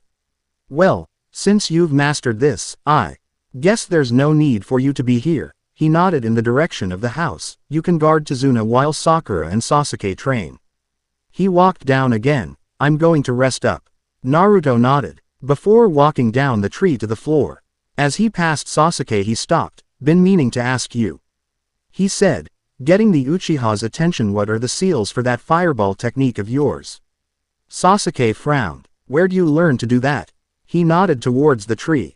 Naruto shrugged. I'd practice after school, since no one seemed to care what I did. As to how I learned, he smiled at the teen. Iruka-sensei asked Ebisu-san to show me how after I kept pestering him. The secret is to relax and focus on the tree until you can automatically sense how much chakra to focus into your feet. Sasuke looked at the blonde, and then shook his head. The seals are, in order, snake, ram, monkey, boar, horse, tiger. He looked at the tree. Bit of advice, try to take as deep a breath you can. Naruto nodded, and then walked past, ignoring a fuming Sakura. Naruto, knowing full well that there were little odds of Zabuza being up and about anytime soon, decided to practice some of the jutsus, leaving several Kage Bunshin to watch Tazuna and help with the construction of the bridge. The blonde was, in actuality, practicing in the woods near the bridge, a mere shunshin away. Now, if I could only find that damn scroll again I could find out how to perform the Hiraishin, he muttered. Your father prided himself for developing that technique, so I'm sure he left a record of it somewhere in the village. Kyuubi replied softly. In the meantime, focus on the techniques you do have, and try to learn to walk on water. Naruto frowned, like the browless macaque. Why? Walking on trees is nowhere near as complicated as water walking. The fox explained. The chakra control required is in a league of its own. Naruto nodded, and then proceeded to the bridge to practice on the water there. Sakura and Sasuke had just returned from their training when Tazuna and Naruto walked in, Tazuna with groceries, Naruto with what appeared to be wild mushrooms. What are those for? Tsunami asked, eyeing the fungi critically. Naruto smiled at the woman. I figured we can fry them up and add them to the menu, there's plenty to go around. Eyeing the look on her face he smiled reassuringly. Don't worry, I checked, they're safe. Sakura snorted. How do you do that? Try one yourself. Actually, I slipped one into your sandwich this morning, Naruto said, pretending to ignore the look of horror on her face. Since you're obviously still alive, I figure they're safe to eat. Sakura seemed to swell with rage and opened her mouth to scream when a mushroom flew in, almost choking her as she swallowed it out of reflex. See, you actually seem to like them. He handed the bunch to Tsunami, and there's like a whole field of them out there, so we could do worse for food. Sasuke, smirking at the antics of his teammates, turned to the blonde. So, how were things at the bridge? Not bad, but it's a good thing I was there. Tazuna's men seemed to be dropping like flies. Just packing in out of fear. He shook his head, pulling out his book. If I hadn't created those cage buncheons we'd have had to come back earlier. Sasuke nodded, and then went to check on Kakashi. Whilst Sakura was trying not to choke on her own vomit, Naruto lay down in the forest, mentally exhausted and trying to relax. He'd been up before dawn practicing his techniques, and now was resting in the shade of the forest. He stiffened as he sensed someone coming towards him, a female by the sound of her footsteps. "Can I help you, miss?" he asked, sitting up and cracking an eye open. Before being struck dumb, now Naruto would be the first to admit that in Konoha he hadn't bothered to look at girls, Sasuke's groupies having set his opinion of the species at an incredibly low level since he'd started at the academy. But Naruto was male, and there are several things a man cannot ignore, except possibly Sasuke, who had girls throwing themselves at him on a daily basis. And compared to the vision in front of Naruto now, the hordes of Konoha groupies the Uchiha dealt with were as plain as cotton. "Actually, I was wondering if you could help me find some herbs," the girl replied, smiling. "They're pretty effective but hard to find in these woods." Naruto nodded, mentally forcing himself to maintain eye contact, as Iruka had taught him, despite the oh so tempting view the girl's yukata provided. "Might as well, I'm not doing anything." Naruto came home that evening, covered in leaves and feeling hungry, rubbing his cheek. He hadn't been expecting the girl to kiss his cheek. "It was just a thank you, there's no need to be upset," Kyuubi said, seeming amused at his plight. "Surely you didn't believe all girls to be like Sakura." "Actually, from my limited experience of them, yes." As Kyuubi sighed, shaking his head behind the bars of the cage, Naruto walked through the door to be greeted by a cry of "You're late." Naruto sighed, rubbing his ear. "Why'd I put up with her?" Single quote. "I took a nap after training. Guess I pushed too hard," the blonde muttered, walking up to the table. He pulled a chair from the table, looking over at Tazuna. "I trust the clones I sent were helpful." The old man nodded. "Indeed, I hope I'm not asking too much of you." Naruto waved him off and looked over at Tsunami, who was bringing in dinner. Inari glared daggers at the blonde, who didn't seem to notice, until the child finally snapped. "Why do you wear yourself out trying? No matter how hard you train you'll never be a match for Gato's thugs." Tears were streaming down his face. "You act cool and talk tough, but Gato's guys are serious. They'll destroy you." Everyone stared at the boy, shocked at the outburst, everyone but Naruto, who looked almost bored. "Your point?" he asked, frowning slightly in irritation. "Just watching you ticks me off," Inari yelled. "You run your mouth off when you don't know a thing. This isn't your town," he sobbed. "You're always clowning around. You've no idea what suffering or loneliness are, or what my life's been like." Naruto twitched, and suddenly Kakashi, who was sitting next to him, fell. The air around him filled with barely restrained anger. "Oh, fuck," the Junin thought, the kid should not have said that. "So," Naruto said, not lifting his head, bangs covering his eyes, "Yo. You figure it's noble to star in a melodrama, treating everyone around you like guests at your pity party." He lifted his head and the pure rage his eyes held nailed poor Inari, and even his teammates, to their chairs.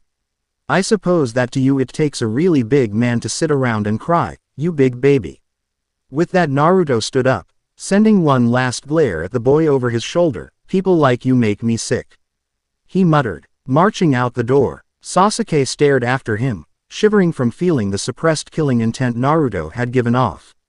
"I've never seen him that pissed of before," the Uchiha thought. Inari stared out to sea, still shaken up from his yelling match with Naruto.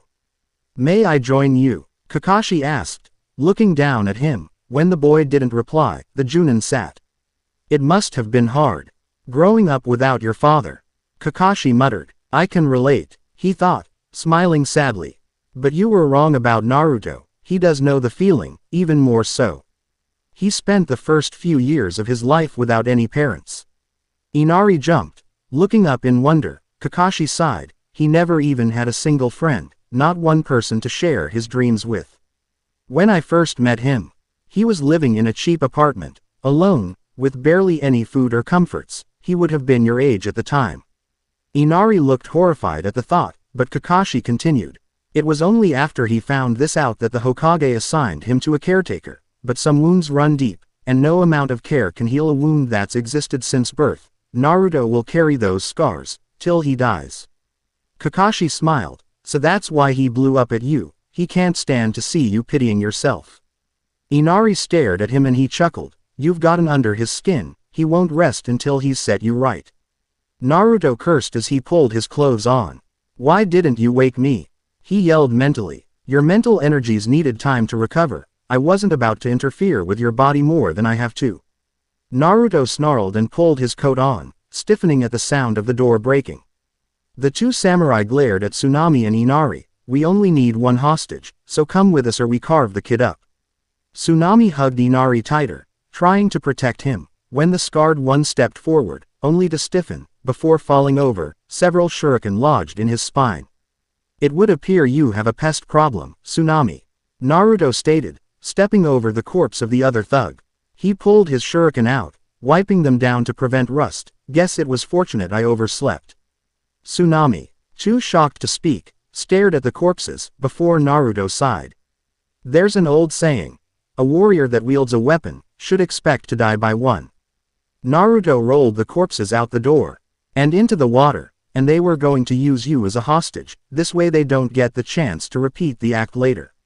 He looked at her. Board yourself in and try to find a weapon. Barricade the door if you feel the need, but don't let anyone in until we get back. He looked down at Inari, who was scared stiff, sighed, then pulled out a kunai. Yo, Inari. When the boy looked at him, Naruto kneeled down until they were almost eye to eye. Taking the boy's hand, he placed the kunai in it. Until your grandfather gets back, you're the man of the house. It's your responsibility to protect your mother, he said, slowly gripping the boy's hand. Inari's eyes widened as Naruto placed his free hand on his shoulder, and men don't cry when there's work to be done. The only time it's right to cry, he smiled at the boy, is when you're happy. Inari stared as the blonde ninja made a one-handed seal and promptly teleported away in a swirl of leaves. He stared at the kunai in his hand and his face set in resolve. Tsunami stared as her son stood, straight-backed, as when Kaiza had been alive, and silently thanked the ninja. Sasuke tried to catch his breath. The masked nin's ice mirrors were slowly chipping away at him. At this rate, he'd be hacked to pieces, even with the Sharingan to help. Kakashi and Zabuza were watching each other for the slightest movement. A pair of circling wolves, whilst Tazuna and Sakura could only watch in dread. Sakura was about to interfere when there was a roar, and a pillar of water shot up beside the bridge, instantly destroying the thick mist. Kakashi and Zabuza stared in shock as a dragon formed out of the water and slammed into half of the mirrors, almost nailing Haku, who slid along the ground. That was my Suiryuden technique, Zabuza thought, but I've been watching Kakashi like a hawk. He hasn't moved an inch. Where the hell did that come from? Kakashi thought. Have the real hunter nins from Kurigakure finally caught up with Zabuza? Suddenly, something flickered into existence near Sasuke, something with yellow hair and blue eyes. Sorry if I soaked you, Sasuke, Naruto said, offering a hand to lift the teen up, but I figured I might as well introduce myself with a bang. Sasuke snorted and ignored the hand, pushing himself up to his feet. That what you exhausted yourself trying to learn? Maybe, Naruto replied, smirking. I'd have targeted all the mirrors, but I'd have hit you as well. Haku stood, staring at the two. That boy used the Suiryuden technique, but that's impossible. Kakashi couldn't have taught it to him in such a short space of time. Hey, browless wonder, Naruto called out, pretty cowardly sending those rent-a-thug samurai to snag a hostage. The smirked, or is the demon of the mist really a coward that hides behind human shields? Zabuza stared at the boy in confusion. What hostage? What samurai? I've no idea what you're on about, brat. Naruto frowned. Tazuna's daughter and her son. If I hadn't been there they'd have. I'm afraid you're mistaken. Haku cut in, stepping between the blonde and her master. Though Zabuza-sama proudly carries the title of demon, he would never resort to using civilians as a shield. She shook her head. Such behavior is not befitting for one of the 7 legendary swordsmen of Kurigakure. Naruto raised his eyebrow, looking over at the Zanbato-wielding shinobi. Didn't take you for the honorable type, trying to kill Tazuna and all. He shook his head, regardless. If those thugs weren't yours, then Gato's planning something behind your back, and if he could simply take Tsunami hostage, what would he need of you? Zabuza scowled, thinking it over. I wouldn't put it past that worm Gato to grab himself a human shield, and he did have a couple of samurai wannabes at his heels. My Zabuza, don't you seem to be outnumbered? Everyone spun, staring at the end of the bridge at the horde of Ronin standing there. Gato, smirking, his left hand still in a cast, tapped his caner on the ground. Gato. Zabuza growled, what are you doing here? He glared at the Ronin army behind the man, and why'd you bring all of them? The businessman chuckled, a slight change of plans Zabuza, or a change in yours anyway. He gestured over his shoulder, you all die here, demon. All of you. Gato smiled snidely. Hiring shinobi is such an expensive business, especially from one of the main villages, who tend to object when I kill them after the work is done. However, Nukenin, renegades such as yourself, are so much easier to dispose of, since the village won't really care what happens to you once the deed is done. He pushed his glasses up on his face. A brilliant business stratagem, efficient and inexpensive, my two favorite words. Zabuza's eyes widened with rage, that bastard. He never intended to pay me at all. Gato grinned at the swordsman and smirked. My one mistake was hiring you in the first place, the demon of the mist, what a crock. He smirked at him, you're no demon, more like a baby demon if anything. Zabuza trembled with rage, the killing intent coming off him in waves. Kakashi. He growled, getting the nin's attention, I trust you'll forgive me for canceling our little fight. He looked over at the bridge builder. I no longer have any reason to assassinate Tazuna, which settles our differences. Kakashi nodded, so it would appear. He turned to the army of Ronin, I suppose you're not going to run from that. Zabuza smirked, grabbing the Kubikiri Haucho's handle, you know what shinobi think of those that try to break a contract. He said, eyeing the group of Ronin. Besides, he's my enemy now too. Kakashi smirked, Sharingan spinning, trust Naruto to turn an enemy into an ally. Naruto turned to Haku and smiled, your boss seems to have changed his mind, you care to back us up? Or should I leave you and Sasuke to your little dance? Haku tilted her head, face hidden behind the slashed mask, Zabuza-sama's enemies are my enemies. Naruto smirked, before turning to Sasuke. Finally unlocked the Sharingan EH. He nodded towards the Ronin, how do you like your Ronin? Char-broiled or grilled? He asked. Sasuke smirked, and the two began making seals simultaneously. Snake, ram, monkey, boar, horse, tiger, Kaden. Gukaku no Jutsu. Twin fireballs shot forwards, incinerating the front lines of Ronin, leaving nothing but charred husks. Kakashi chuckled, doesn't seem right for our boys to have all the fun. The copy nin said. Zabuza smirked, and the two began also started the seals. Ox, monkey, hare, rat, boar, bird, ox, horse, bird, rat, tiger, dog, tiger, snake, ox, ram.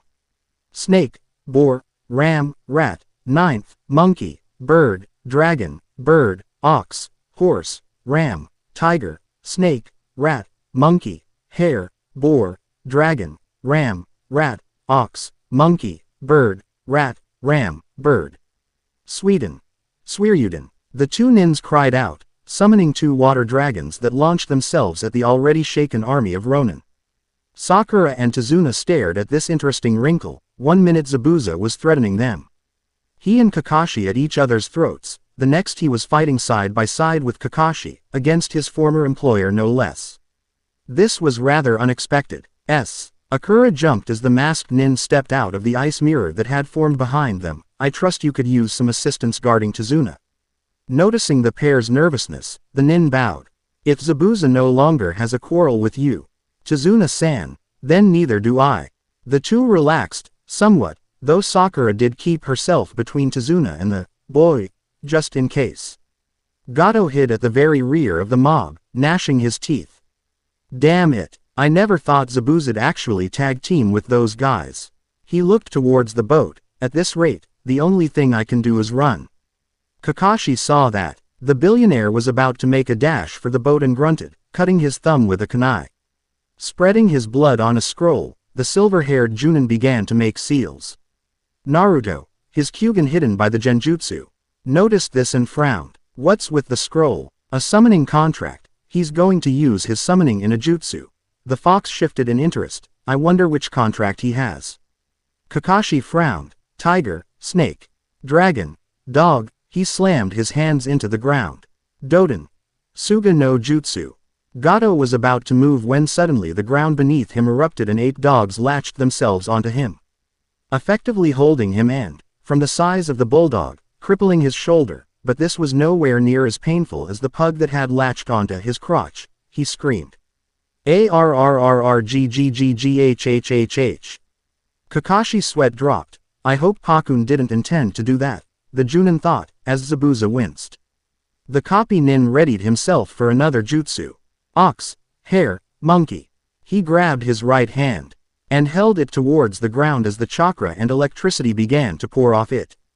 Reikiri. Sasuke spun round, staring in shock at the sheer amount of power that the jutsu was giving off, cursing at having missed its seals, whilst Naruto grinned.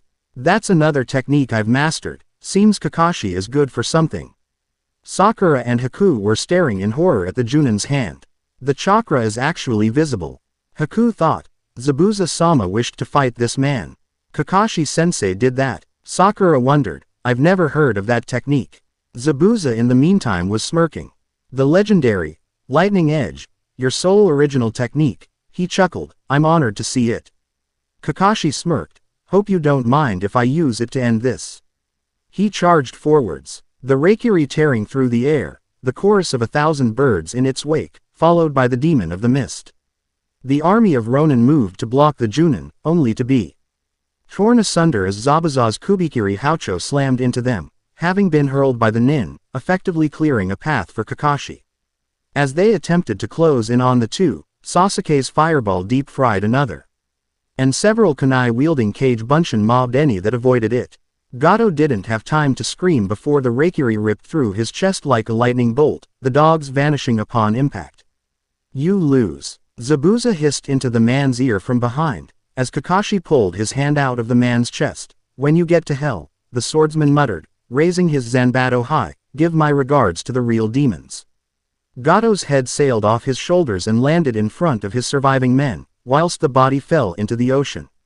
Zabuza and Kakashi glared at the Ronin, eyes narrowed. Anyone else?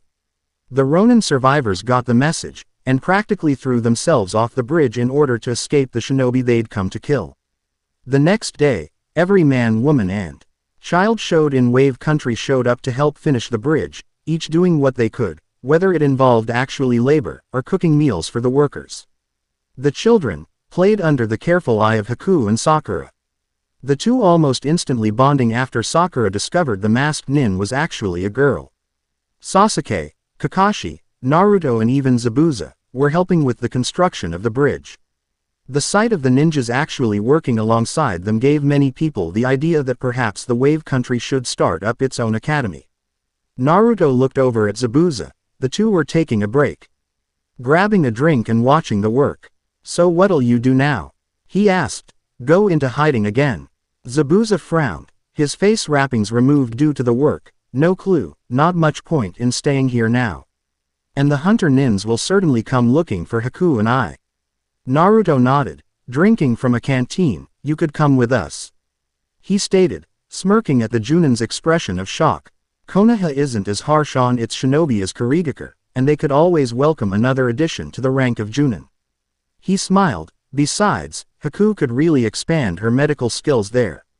Konoha's medical corps are the best around, and those with Kekkei Genkei, blood limits, are openly praised, rather than scorned. The demon of the mist closed his eyes in thought. It does sound more appealing than continuing to run from Hunter Nin. What the hell, sure. Thanks to you our bridge has finally been completed, but it's going to be awfully dull around here once you leave. Kakashi nodded. Thank you for your hospitality, he said, smiling. Zabuza merely nodded, whilst Haku, face still uncovered, bowed. Please forgive our actions, it was nothing personal. Tazuna shivered but smiled nervously at the two. Hey, as one professional to another, how can I chide you for following a contract? Haku bowed again and Naruto walked over to Inari. Hey kid, remember, You have to be a big man for your mother now, got it? When the boy nodded he patted him on the head, so no more crying, K. Inari nodded again, then to the surprise of Naruto, latched onto the blonde genin. Come back soon Naruto-Nisan. He cried, hiding his head in the blonde's coat. Naruto stiffened, and then hugged the boy, count on it, and hold on to that kunai for me. As the six walked off, Chizuna stared in wonder at them. That boy strengthened little Inari's heart, united the people of the wave for the first time since Kaisa's death, and even turned the demon of the mist into an ally. He smiled. Naruto built the bridge that carried us all to hope and courage. He grinned at Tsunami and Gichi. Speaking of bridges, we still have to officially dedicate this one. The two smiled knowingly. I can think of only one name that could suffice. Gichi said, grinning. Inari looked up, and smirked, how about the Great Naruto Bridge? Tsunami looked down at her son and smiled. It's a nice name. On the road back to Konoha, Haku looked at Naruto, who was reading from his book. What exactly is that book called? She asked, seeing as the title was faded. This. He held up the book. It's called Famous Shinobi Throughout History and Their Achievements, Volume 1, and I'm currently reading up on the ninja called Konoha's White Fang. Kakashi raised an eyebrow at the reference to his father's title, before Sakura's shriek caused everyone to wince. I spent forever trying to find out what that book is and you used to just brush me off. How come you tell her right off the bat? Because it's rude to ignore a lady's question. Naruto replied, turning the page of his book. Sakura swelled in rage. Then why did you ignore mine? Naruto looked over his shoulder at her. You say something. I couldn't hear over the noise. Whilst Sakura sputtered in outrage, the two adults in the group chuckled. I really like that kid. Zabuza chuckled. By the way, you mind if we stop by a bookstore before we go to the Hokages? When Kakashi looked at him he explained, I left my copy of Ika Ika Paradise behind in Kurigakure. And I haven't read the book since Kami knows when. Kakashi's eye widened in horror at the thought. No one should have to go through such trauma. Let's pick up the pace people. We need to get back to Konoha as soon as possible. The Chunin exams are next. Please send your opinions in. It had been several weeks since the mission to Wave Country and Konoha was still reeling from the after effects. The Hokage had nearly suffered a hernia from the sheer amount of paperwork required to instate Momochi Zabuza and his ward as shinobi of Konohagakure. However, he insisted that Haku be listed as a genin. To give her time to settle in, Zabuza's acceptance into the rank of Junin went down with few questions, though most of the elite chose to steer clear of the swordsman, except one Maida guy, who openly, almost too openly, welcomed the demon, with tears in his eyes and cries of flaming youth. Zabuza made a mental note to avoid the man like the plague. Haku was accepted into the ranks of genin with little problems, and was happily placed under the tutelage of the Konoha Medical Corps. Zabuza actually found a hobby in the form of finding creative new ways of scaring away would-be suitors. Sasuke went back to his silent brooding, as well as constantly avoiding the hordes of fangirls that chased him throughout the village. And Naruto. Iruka sighed as he found the blonde curled up in a chair. Reading from the book. Naruto, I know your team hasn't had many missions lately, but that's no excuse for slacking off. He said as he walked towards the door, on his way to the academy. Naruto, marking his page, smiled at his guardian. I was just about to head out to train. Have a good day at the academy, Iruka-san. The scarred Chunin smiled and closed the door. When Naruto was sure his guardian was gone, he put the book away and promptly used Shunshin no Jutsu to teleport to the set meeting place for Team 7, appearing behind Sakura as she tried to catch Sasuke's attention. Morning Sasuke. The blonde greeted, pulling out his book, as the kunoichi shrieked and spun round. Hey Haruno. Sakura sniffed. She'd tried constantly to get the blonde to use her first name, since it made her sound old when he used her surname, but he pointedly ignored her. And where have you been? She asked, miffed that he'd snuck up on her. Naruto merely shrugged and turned the page in his book, which Sasuke realized was the second in the series from the spine. I see you finished the first one. He commented. Naruto looked at him and nodded. If you'd like, I could lend it to you. The raven-haired teen nodded. Maybe later. 3 hours later. Sorry I'm late, Kakashi said cheerfully. I got lost on the way here.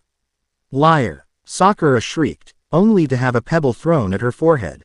Sorry. Saw a wasp there, guess I got it. Naruto muttered, putting his book away. I guess it's too much to expect a mission like last time so soon. He asked, looking at the Junin. Kakashi smirked. I'm afraid not. We're back to looking for Tora again. The trio groaned, wondering whether to kill the cat and say I. Chi was mauled by one of the Inuzuka's mutts. The mission completed, Naruto, eyes back in his book, was walking along, ignoring Sasuke and Sakura, or rather just Sakura, when Kakashi stopped, looking interested. That's it for today, I have to hand in my mission report. Naruto nodded, reading, whilst Sasuke said he'd head home, Sakura tailing after him. For the love of Kami, you'd think she'd have gotten the message by now. Naruto hissed, causing Kyuubi to chuckle. Ah, spring fever, the vixens would be in their prime now. Sasuke. Sakura called out. I was wondering if we, she flushed. Holding her hands together, you and I, she batted her eyes, just the two of us, could work on our, teamwork. She finished, hinting at the latter part.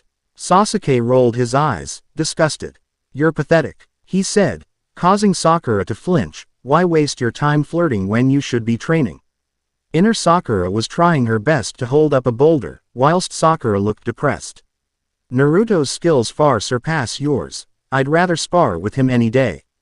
Leaving the Kunoichi sufficiently crushed, the Uchiha marched towards his house in the Uchiha district. Naruto snickered, watching the snow cloud that formed over the girl's head. Maybe that'll make her wise up. He muttered, before noticing the rock coming towards him. Konohamaru, your disguises are getting worse. He didn't take his eyes off his book. No rock is perfectly symmetrical, nor does it have eye holes, he sighed, turning the page. Besides, we're in the middle of the village. I doubt people would leave a rock that size in the middle of the road. The Konohamaru Corps climbed out from under the rock, and Konohamaru, strutting like a general, promptly demanded that Naruto played ninja with them. Naruto sighed. Playing ninja basically meant that the Hokage's grandson wanted to learn something, but was too impatient to go to Ebisu, or actually study, so he'd taught him how to pull off Oroike no Jutsu, the first original technique he'd developed. He snickered. The Hokage's grandson had told him that the old man had added the jutsu to the list of kinjutsu, no doubt out of embarrassment. Fine, what do you want to see? Kage Bunshin. Moegi called out, teach us Kage Bunshin. Naruto rolled his eyes, how many times do I have to tell you? I'll only teach you that if and when you graduate. He smiled, besides, that's a Junin level technique, the chakra requirements might kill you. The girl shivered, looking upset, so Naruto smiled, shall I teach you one of Kakashi-sensei's techniques? He said, and smiling at the look on their faces. It doesn't cost any chakra to use either, I saw him use it on some Junin with freaky eyebrows. Across town, Maida Guy sneezed, before launching into a tirade concerning the flames of youth warding away colds. Sakura, looking at the blonde genin, a technique that costs no chakra and took down a Junin. She snorted. Yeah right. Naruto looked over at her, you mind? The light reflecting off your forehead is distracting me. Sakura charged forwards, intending to flatten the teen, only for him to vanish. Where? She began when a noise interrupted her. Konohagakure's secret, most sacred technique, Senin Garashi. Sakura screeched, holding her rear as she was launched into tea. He air is a result of one of the most humiliating, not to mention painful, ninja techniques in history. Naruto, smirking, looked at the stunned Konohamaru Corps, and you could do that with a kunai too. He watched as Sakura's trajectory took her over a wall, and from the sound of things, landed on someone. Oops, maybe I put too much into that one. Sakura pulled herself off whatever she landed on, muttering angrily. Damn Naruto when I get a hold of him all. Hey, a voice yelled, what do you think I am?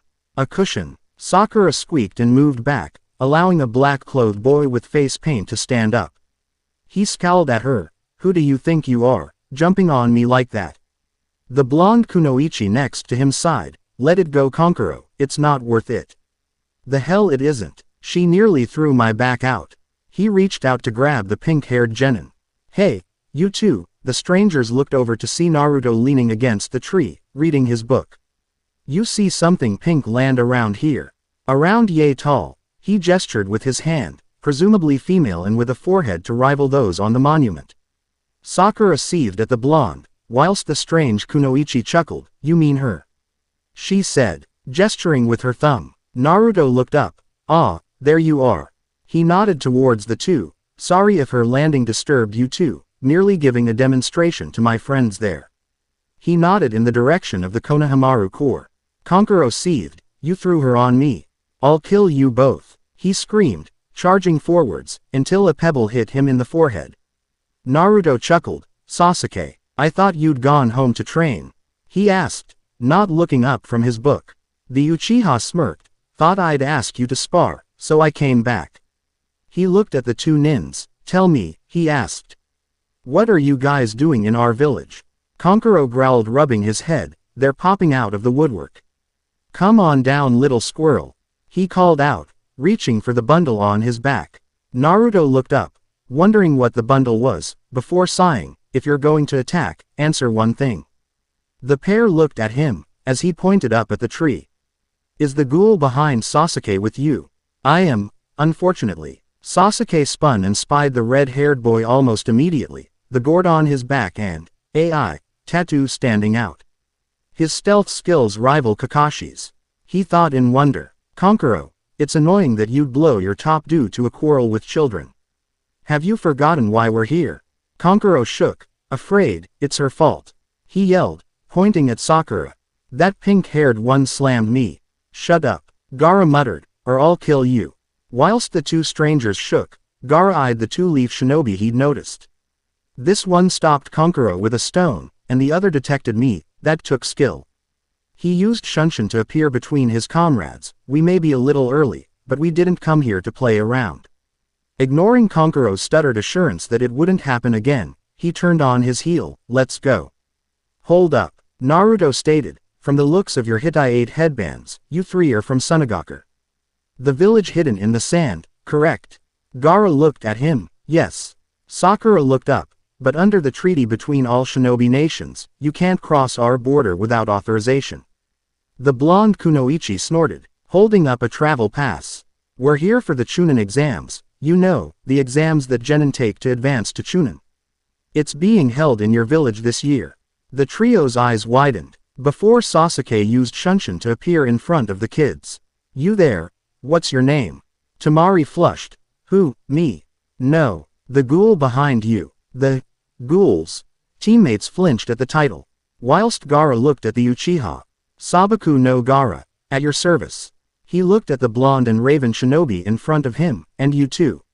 Sasuke smirked. Uchiha Sasuke. Naruto nodded, putting his book away. Uzumaki Naruto, genin of Konohamaru. Gaara nodded, then turned around. Let's go. He said to the other two, and they used Shunshin to teleport away. Naruto looked at Sasuke. Seems we're in for interesting times. He stated. The Uchiha nodded, frowning. Naruto sighed and shook his head. Now, what were you saying about a spar earlier? The raven-haired boy blinked. Before grinning, Field 7. See you there. Naruto replied, using Shunshin to teleport there, followed by Sasuke. Sakura wondered why SHE was left babysitting, when she discovered she was alone. The Konohamaru Corps having dashed to get to Field 7, their leader not wanting to watch his Oyabun fight.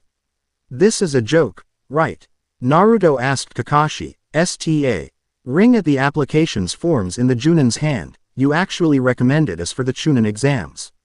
The Junin nodded. If any of you don't wish to compete, the exam is voluntary, the choice to enter is yours. He turned around. If you wish to apply, report to room 301 at the school by 4 o'clock tomorrow afternoon. That's all. He then used Shunshin to vanish in a swirl of leaves. Reaching the academy the next day, Naruto raised his eye at the sheer amount of leaf shinobi present. Not all of them are teenagers, some look like they're Iruka-san's age. He shrugged. Guess the exam is pretty tough. Looking over at Sakura and Sasuke he nodded. Shall we? The trio made it up the steps until a commotion on the second floor caused them to pause. Naruto frowned. Why the hell are you jackasses blocking the way? We're still on the second floor, so move it or lose it. The two, genin, behind the illusion, angered that their fun was over, launched an attack, only to be blocked by a genin in a green leotard. One that they'd been wailing on earlier. Naruto gazed at the boy. Seems there may be some worthwhile contenders yet. Looking at the boy, he nodded, thanks for the save. Though you needn't have bothered. He noticed that the boy was currently talking to Sakura. The hell? He rolled his eyes as Sakura blew the guy off. Guys got bad taste in women. Naruto muttered, turning on his heel. Coat flapping from the movement. He frowned. Where have I seen that hairdo before? I don't believe this, Naruto thought, as the image of Guy and Lee hugging was seared into his brain. Why in the name of all that's holy would they allow that thing to reproduce? He mentally screeched, staring at the two. Their scents aren't compatible, Kit, they aren't related. Naruto shivered. No offense, Oni-san, but I think the seal's starting to affect your senses. He shook himself. Touching as this little scene is, you mind if my teammates and I get going? We have an exam to take part in. Guy looked at him and raised a fist in the air. Ah. The eagerness of youth. Your determination is a sign that your youthful flames are burning bright. The only thing that'll be burning around here is you if you keep saying all that in front of Sasuke. Naruto chuckled, watching the Uchiha twitch at being defeated by a touchy-feely crybaby. Naruto snorted, oh yeah. They're burning all right. In fact, let's not let them dissipate by wasting time here. With that, he turned on his heels and walked away, his teammates following him. I swear, not only does that kid need a wake-up call. He also needs glasses. Naruto muttered, I mean, having a crush on forehead here. He sighed, talk about scraping the barrel. Sakura's fist shot out, on Lee to collide with their Junin-sensei's gut, as he appeared around the corner. Somehow, Naruto sighed, rolling his eyes behind his book, as the Junin pulled himself up. I doubt he's going to forget that come our next mission. Ignoring the girl's stammering attempts at an apology, the Junin gestured with his hand. He smiled. The exams are through here, good luck. That's a lot of shinobi. Naruto muttered, interested, and a shitload of killing intent. He smirked. Nothing compared to Zabuza's though. I won't be hiding his porn again anytime soon. He snapped out of his usings as he noticed an incoming blonde projectile. Sasuke, he muttered, getting the Uchiha's attention. Incoming groupie. Sasuke's eyes widened, before he stepped back avoiding the girl. Sasuke-kun, where've you been cutie? She cried out, only for her to collide with a wall. Naruto sighed and turned the page. Friend of yours Haruno. Sakura laughed at the blonde as she picked herself up. Ha. Nice aim Ino Buddha. Ino spun and glared at Sakura. Hello to you too Sakura, she sniffed, still hoping the big mutant forehead look's gonna come into fashion. Before Sakura could reply, Naruto slapped a hand over her mouth. I doubt it's ever going to do that, but maybe the girl that just left a face print on the wall has no room to brag. He thumbed at the dent. I hope you intend to fix that. The Sandame's law against graffiti is pretty harsh, you know. How troublesome. Shikamaru muttered, walking up behind them. Why don't you three just die instead of flunking the test? Says the sloth that never managed to write his name on a single paper. Naruto replied snidely, what are you doing here Shikamaru? I thought you'd be studying the inside of your eyelids by now. The genin grunted, whilst Choji munched away on his chips. Naruto sighed, so Larry Curly and Mo decided to show up. He turned the page in his book, wonder if the second generation can live up to their parents' fame. Ino was about to reply when a loud voice cut in, announcing the arrival of Team 8. Kiba sneered, looks like the gang's all here. Naruto smirked in reply, look Sasuke, he said, pointing with his thumb, it's Akamaru and his pet, Kiba. He smiled at the puppy, are you feeding him well enough Akamaru? His coat's lost its sheen. He sniffed, and I think he needs a flea bath. Whilst Sasuke chuckled at the blonde's joke, Kiba bristled. Shut the hell up Uzumaki. He yelled, lunging forward you got some rocks thinking you can insult me and get away with it. Naruto stepped back, and tripped the teen as he passed, bad dog. As the boy stumbled, Naruto swept his feet out from under him, sit. Bastard. Kiba snarled and went to get up, until Naruto sat on his back. His foot holding down Akamaru. Play dead. The genin muttered, almost bored, his eyes still in the famous ninja book. Sasuke snorted. If the shinobi thing doesn't work out, he said, eyeing Naruto. You could always become a professional dog breeder. Naruto looked up at the other two members of Kurenai's cell and nodded. Shino-san, can't you manage to keep this guy under control? He scratched Kiba behind the ear, to a chorus of swear words that caused Hinata to flush. Have you tried using a muzzle on him? Shino shrugged, and Naruto nodded. Ah yes, cruelty to animals and all that. He looked up at the Hyuga heiress. You okay, Hinata-san? He asked. You look a little flushed, you coming down with something? The shy Hyuga squeaked and hid behind her stoic teammate, causing Naruto to sweat drop. Why? Would you guys do everyone a favor and just shut up? The rookie 9 looked up to see a blue-haired genin walk over to them, looking annoyed. A bunch of wet behind-the-ear rookies, fresh out of the academy. What do you think this is? A field trip? Naruto snorted, and got off Kiba, who shared the scowl. The blonde was aiming at the older genin.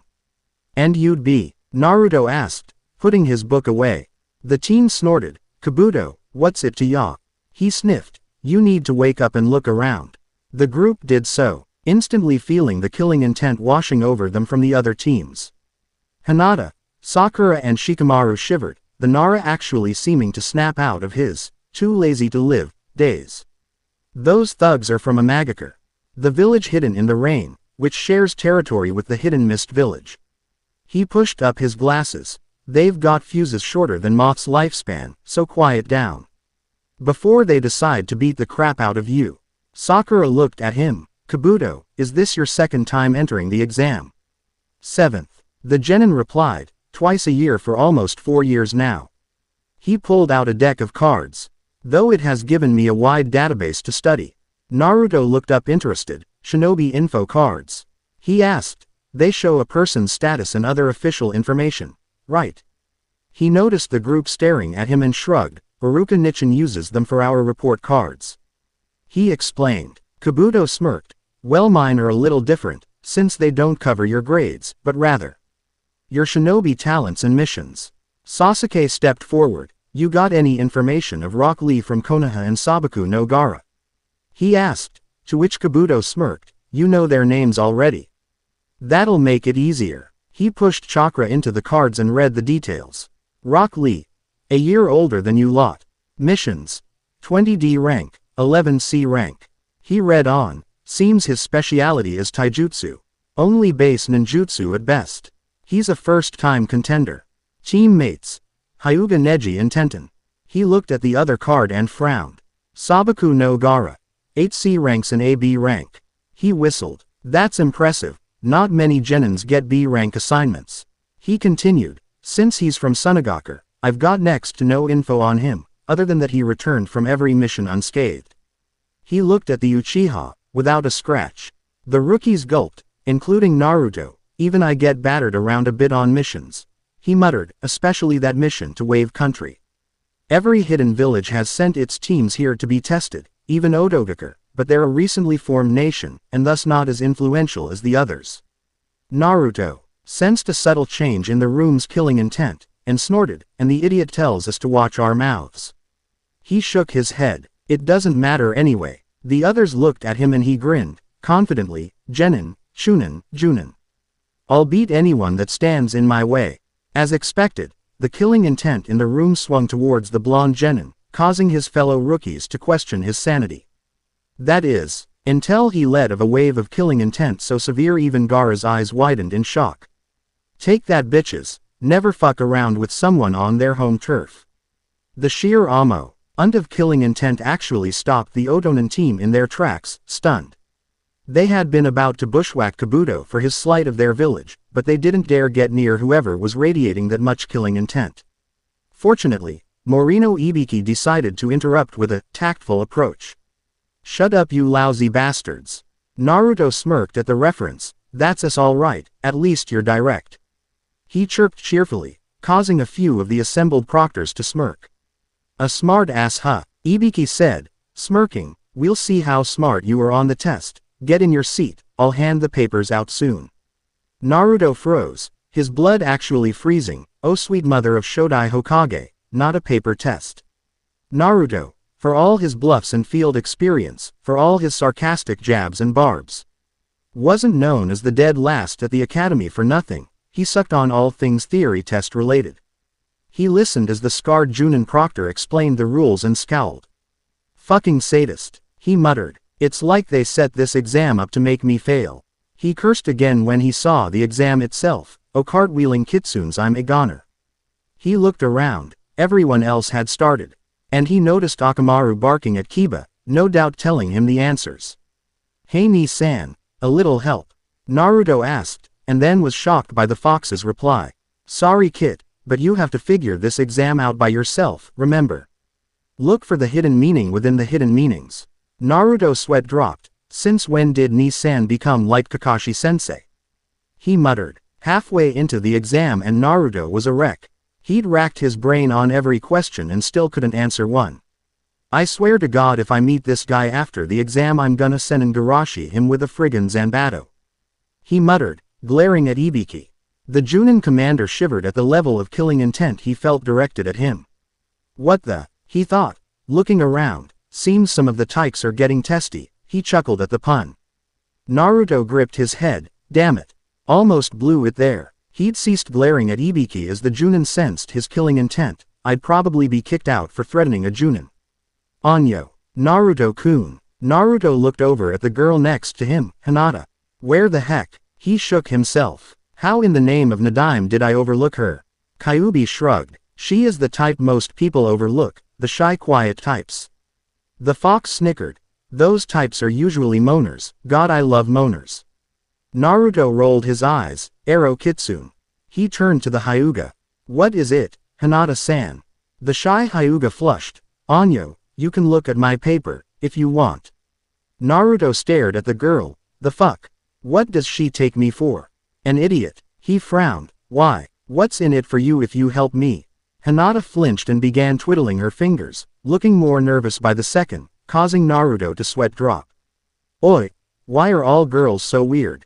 I don't want you to have to leave so soon, Naruto-kun. Naruto's eyes widened, then smirked. Hinata, nice as that sounds. His eyes flicked to Ibiki. I can't take the risk, I'll wing it on the last question. Hinata looked downtrodden, so Naruto smiled at her, but it was nice of you to offer, I always lose my nerve on tests.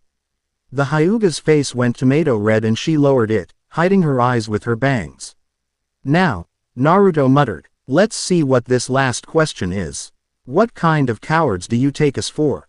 Naruto roared, the force of his voice actually causing Ibiki's coattails to flap. I don't know about the rest of these bastards, but I for one think those who just gave up were nothing but pussies. He snorted, ignoring the looks of astonishment from everyone in the room. Ibiki snorted, kids got more balls than most Junin I've seen, talking to a proctor like that.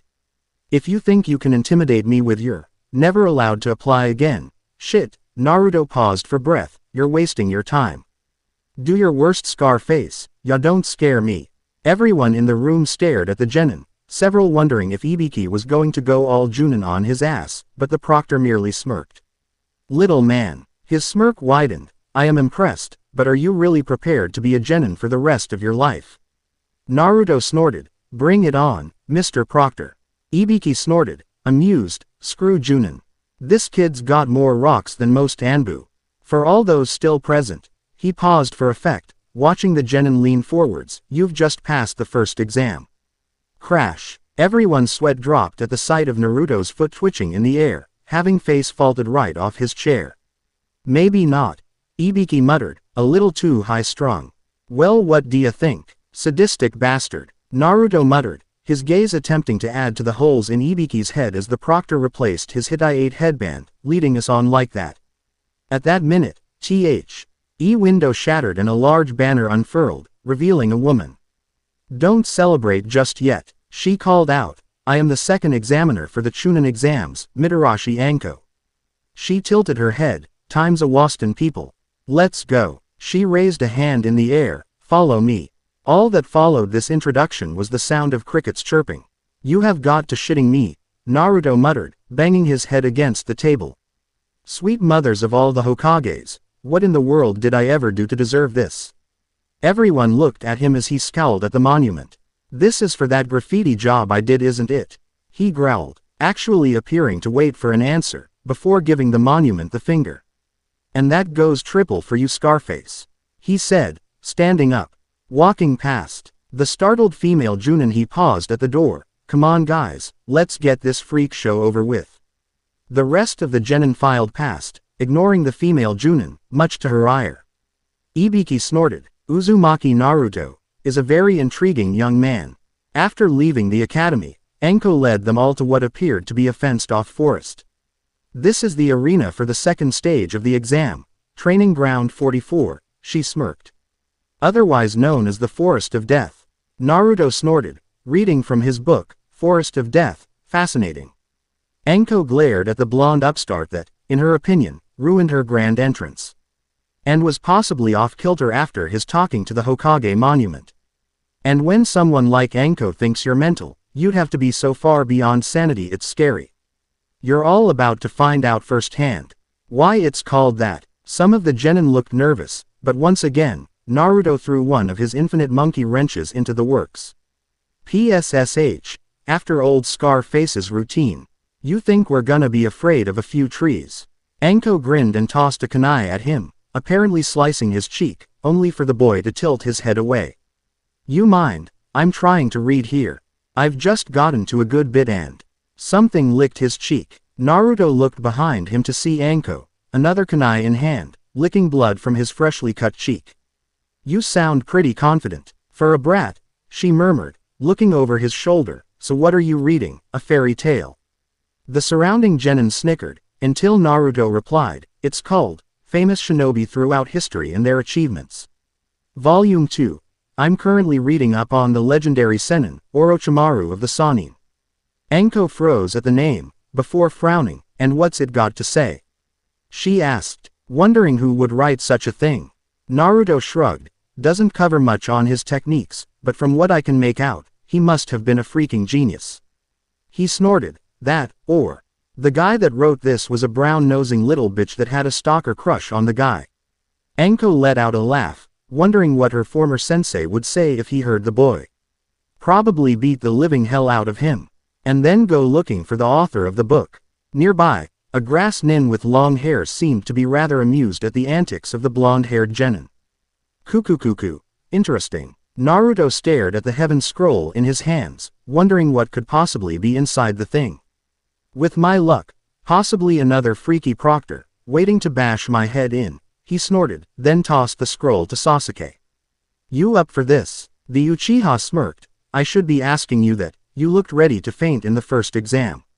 Naruto snorted, waving a fist. I graduated thanks to my practical skills. Having a big brain can only carry you so far. He looked over at Sakura. Take Haruno for example, we're gonna have to pick up her pace and any slack she leaves. Saku. Ra shrieked and attempted to beat the genin senseless, but he dodged and leapt onward through the trees. They landed in a deserted clearing. Sasuke then looked around. Place certainly lives up to its name, if only by appearance. Naruto nodded. Maybe the death part has something to do with all the enemy shinobi wandering around looking for us. Sasuke frowned. I doubt that. This place was sealed off. Even from the shinobi residents here, something has to be in here.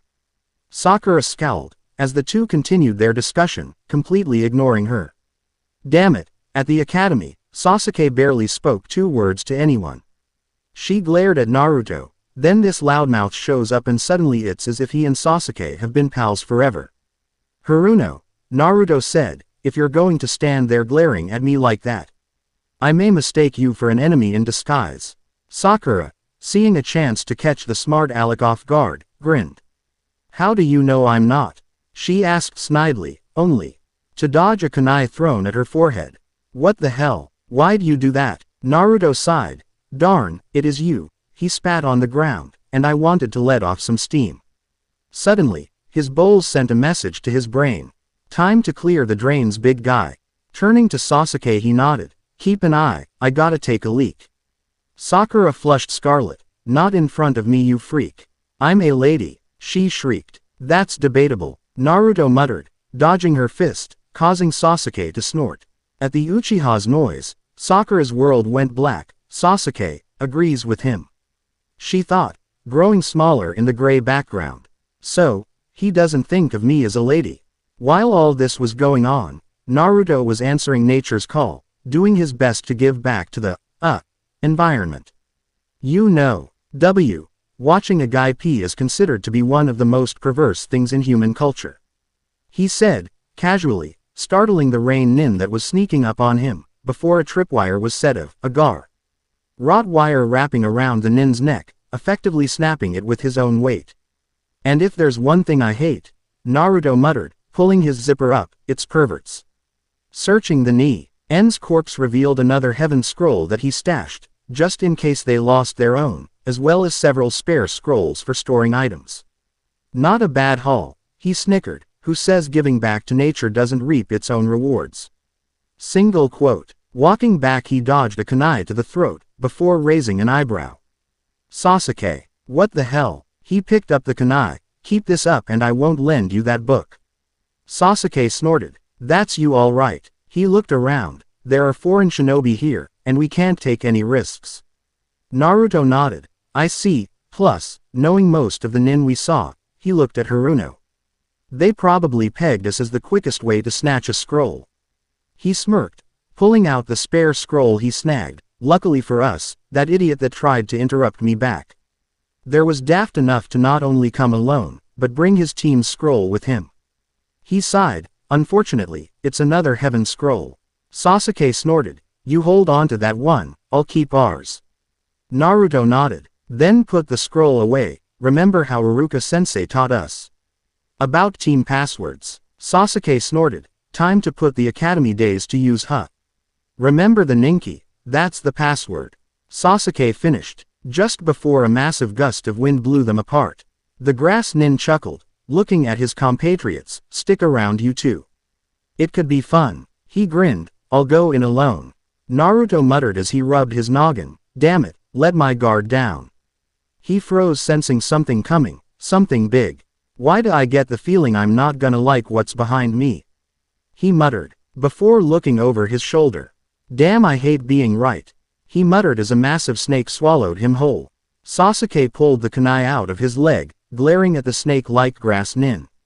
If I hadn't stabbed myself, he shivered, who is this guy? Cuckoo. Using pain to combat fear.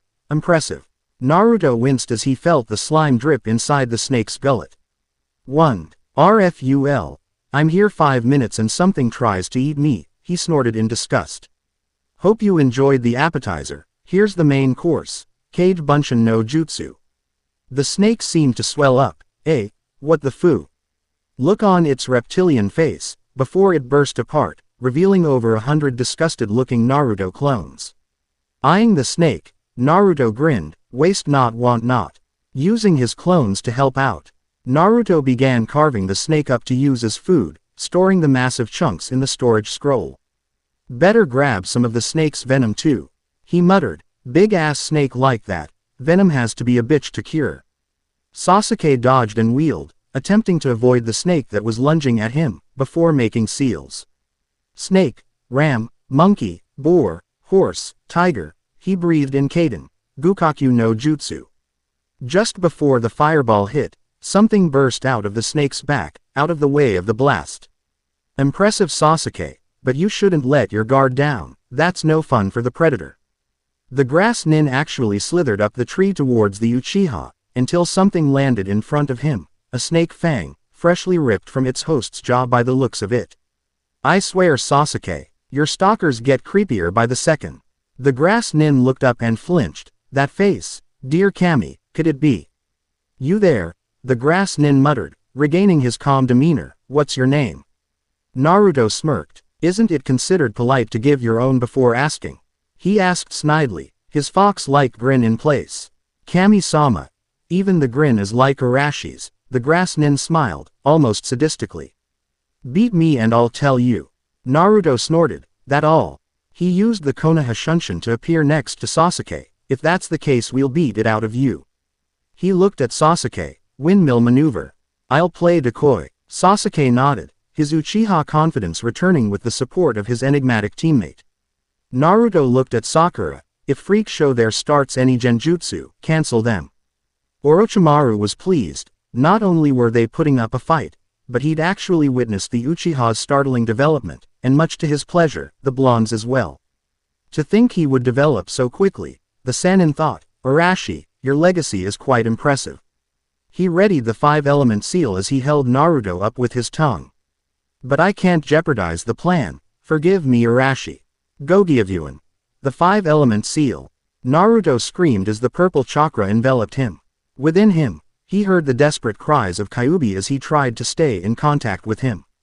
Then nothing. He felt strangely empty, alone. Naruto began to shiver. Since his birth, since the seal was put in place, Kyuubi had always been with him, sending comforting vibes to settle his young mind. Like a soothing hand on his shoulder. Now that presence was gone, the hand was gone.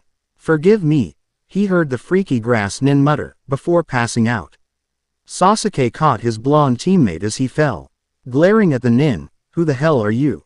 I am Orochimaru, the giant snake. The nin replied, glaring at the genin. I had thought to leave you a parting gift. He turned his back. But out of respect for the fight you two put up, I won't. He glared at them, freezing them with killing intent, and a grin that, somehow, was even worse, spread across his features. Until we meet again, Sasuke-kun. The Sennin disappeared, seeming to vanish into the ground. Anyone noticing Orochimaru being out of character slightly? He's waking up, Shikamaru said, waving the others over. Bastard slept through the entire fight, how troublesome. Naruto groaned and covered his head, feeling like he'd received the biggest hangover in existence. I swear if I open my eyes and find myself in someone's bed, I'm going to butcher the first person I see, and anyone else if I feel like it. Shikamaru snorted and moved aside as Choji helped the blonde sit up. Naruto looked around then frowned at Shikamaru. You got lucky, he muttered, making it clear that his previous statement wasn't a bluff. Sasuke rolled his eyes, wincing at the bandages around his arms. The sound nin attacked us a while ago. If these guys hadn't shown up, we'd be dead. Naruto looked up and noticed that Fuzzy Brows and his teammates were here too. He frowned at the long-haired guy. Have we met before? He asked, before noticing the pale eyes. Wait, you're a Hyuga, right? Neji frowned. Your point. Naruto shrugged, just wondering if you saw Hinata-san around. At the girl's name the long-haired genin's eyes narrowed and he marched off. Naruto raised an eyebrow. Something I said? He asked, looking over at the teen's female teammate. Ten shrugged. It's a personal thing. She explained, and Naruto nodded. Ah, I see, another Sasuke wannabe. The Uchiha snorted, tossing an apple at the blonde. I'm not that bad, Naruto. The blonde smirked. Not now. But I remember when all you did was grunt and frown at people if they talked to you. He bit into the apple, that and threatened them if they wouldn't piss off. As the two spoke, Ino and Sakura were glaring at them, flames roaring in the background. How dare Naruto speak to Sasuke-kun like that? They thought jointly, Sasuke-kun shouldn't lower himself to speaking to trash like him. Naruto looked over at Rock Lee and frowned. So, Fuzzy Brows, was that your dad we met back at the academy? I forgot to ask. Lee looked confused for a minute, and then laughed out loud. That was Guy-sensei. He is the best taijutsu master in Konohagakure. Alas, I only wish he was my father, so then I could better understand his ways. Flames erupted from the youth's eyes as he clenched his fist. Naruto, and everyone else sans Neji, sweat dropped at the sight. So, the reason you dress like him? Naruto shivered. You're not stalking him, are you?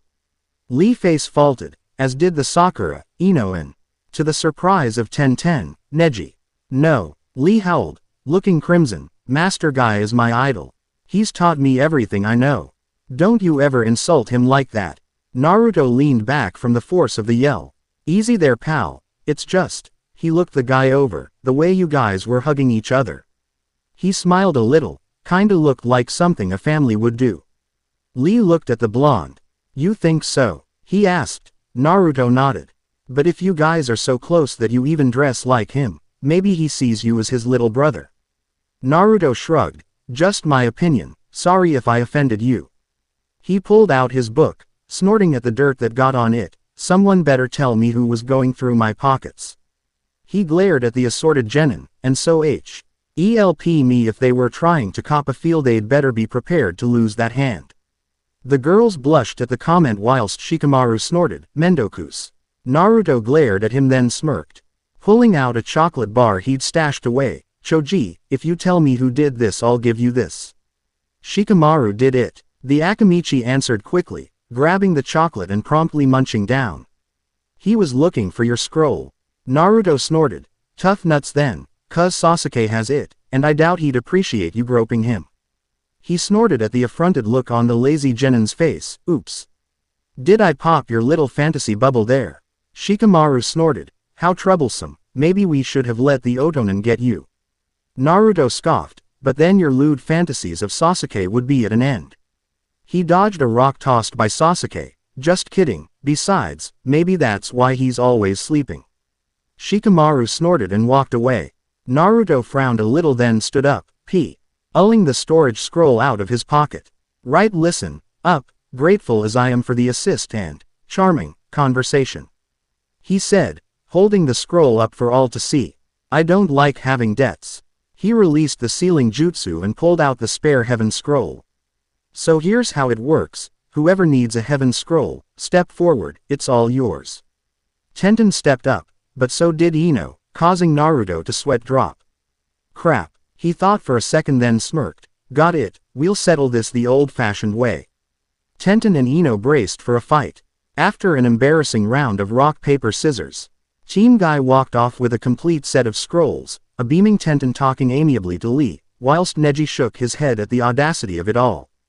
Team 10 had left, sulking, whilst Ino shrieked at the two for being so incompetent, whilst Shikamaru lazily pointed out she had been the one to lose 10 times in a row. Naruto sighed, thought we could have bartered for another scroll there, ah well. He looked over at the other two, I miss anything other than the fight. What did the snake perv do? Sasuke snorted, aside from copping a feel, as you put it. Nothing after he knocked you out. Naruto grimaced, rubbing his stomach. I swear, everywhere I go it's one freak show after another, now we've got a horny transvestite following us around. Sakura blushed and Sasuke shivered. Several days passed, and Team 7 still hadn't acquired an Earth Scroll. It was getting to the point that they began to consider hunting down Team 10 and taking theirs. That is until Naruto hit the jackpot. Too easy, he muttered, snagging the Iwanin's scroll. That's the complete set. He'd found the poor bastard answering nature's call, and promptly strung high. Up after knocking the unfortunate genin out. Marching back to camp, he espied Kabuto talking with Sasuke and Sakura. Hey, Four Eyes, Naruto greeted, smirking. Kabuto snorted at the reference, you're awfully cheerful. And considering the beating you took. Naruto shrugged, whatever, what's up, harvesting scrolls. Kabuto shook his head, holding up his scroll set. Gathered mine a day ago, but got split up with my team. We were supposed to regroup at the tower. He smiled, I picked up a few spares, need any? Naruto smirked, holding up the scroll he acquired, picked it up, Eames answering nature's call has 2 uses now. The blue-haired genin chuckled, if that's the case, what say we make our way to the tower? He glared at Sakura, unless you wish to try opening that scroll again.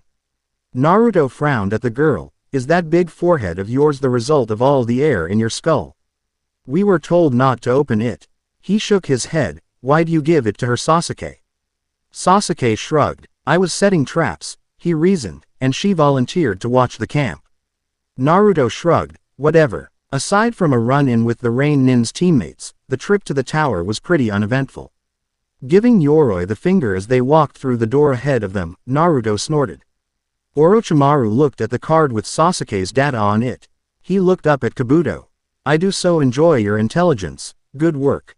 He used Shunshin to teleport away. How far can you go? Kaji-kun, what the hell is this crap? Naruto muttered, eyeing the tattered tapestry, looks like the mobs went to town on it. Maybe we have to open the scrolls. Sakura asked, head to the side, thinking. Naruto snorted, sounds like the most intelligent thing you've said recently. Ignoring her blonde teammate, Sakura peeled open the heaven scroll, while Naruto opened the Earth scroll he'd pilfered. Humanity, he wondered, noticing that the scrolls were starting to smoke.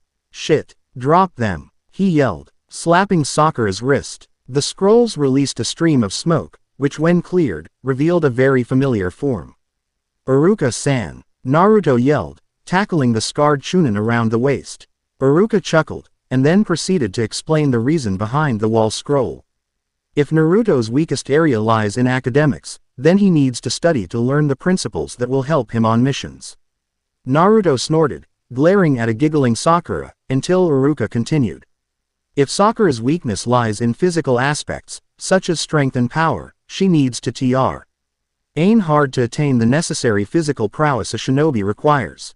Naruto smirked. In that case, she may as well drop out now. All the brains in the world ain't gonna help you if your opponent can kill you before you realize it. Sakura glared daggers at the blonde genin, plotting painful revenge. Iruka smirked. Chunin are the unit commander class, responsible for leading their teams, and only those that optimize wisdom and strength stand a chance of attaining that rank. Learn it, live it, believe it from the bottom of your heart. He looked at them somberly. Keep the Chunin directly foremost in your mind as you move on top the next exam. Then he smiled. That's the entire message. Naruto saluted. Yes sir. Causing the Chunin to smile sadly. Don't overdo things in the third exam. He looked at his Ototo. Especially you Naruto, I worry about you. Naruto frowned, his face taking on an unusually serious outlook. The day I received my Konoha graduation Hitai-8, I stopped being a student. Looking at Iruka's shocked face, Naruto continued, no need to worry. He tapped his headband. This is proof of my maturity, and I got it from you Iruka-san. Locking eyes with the Chunin he continued.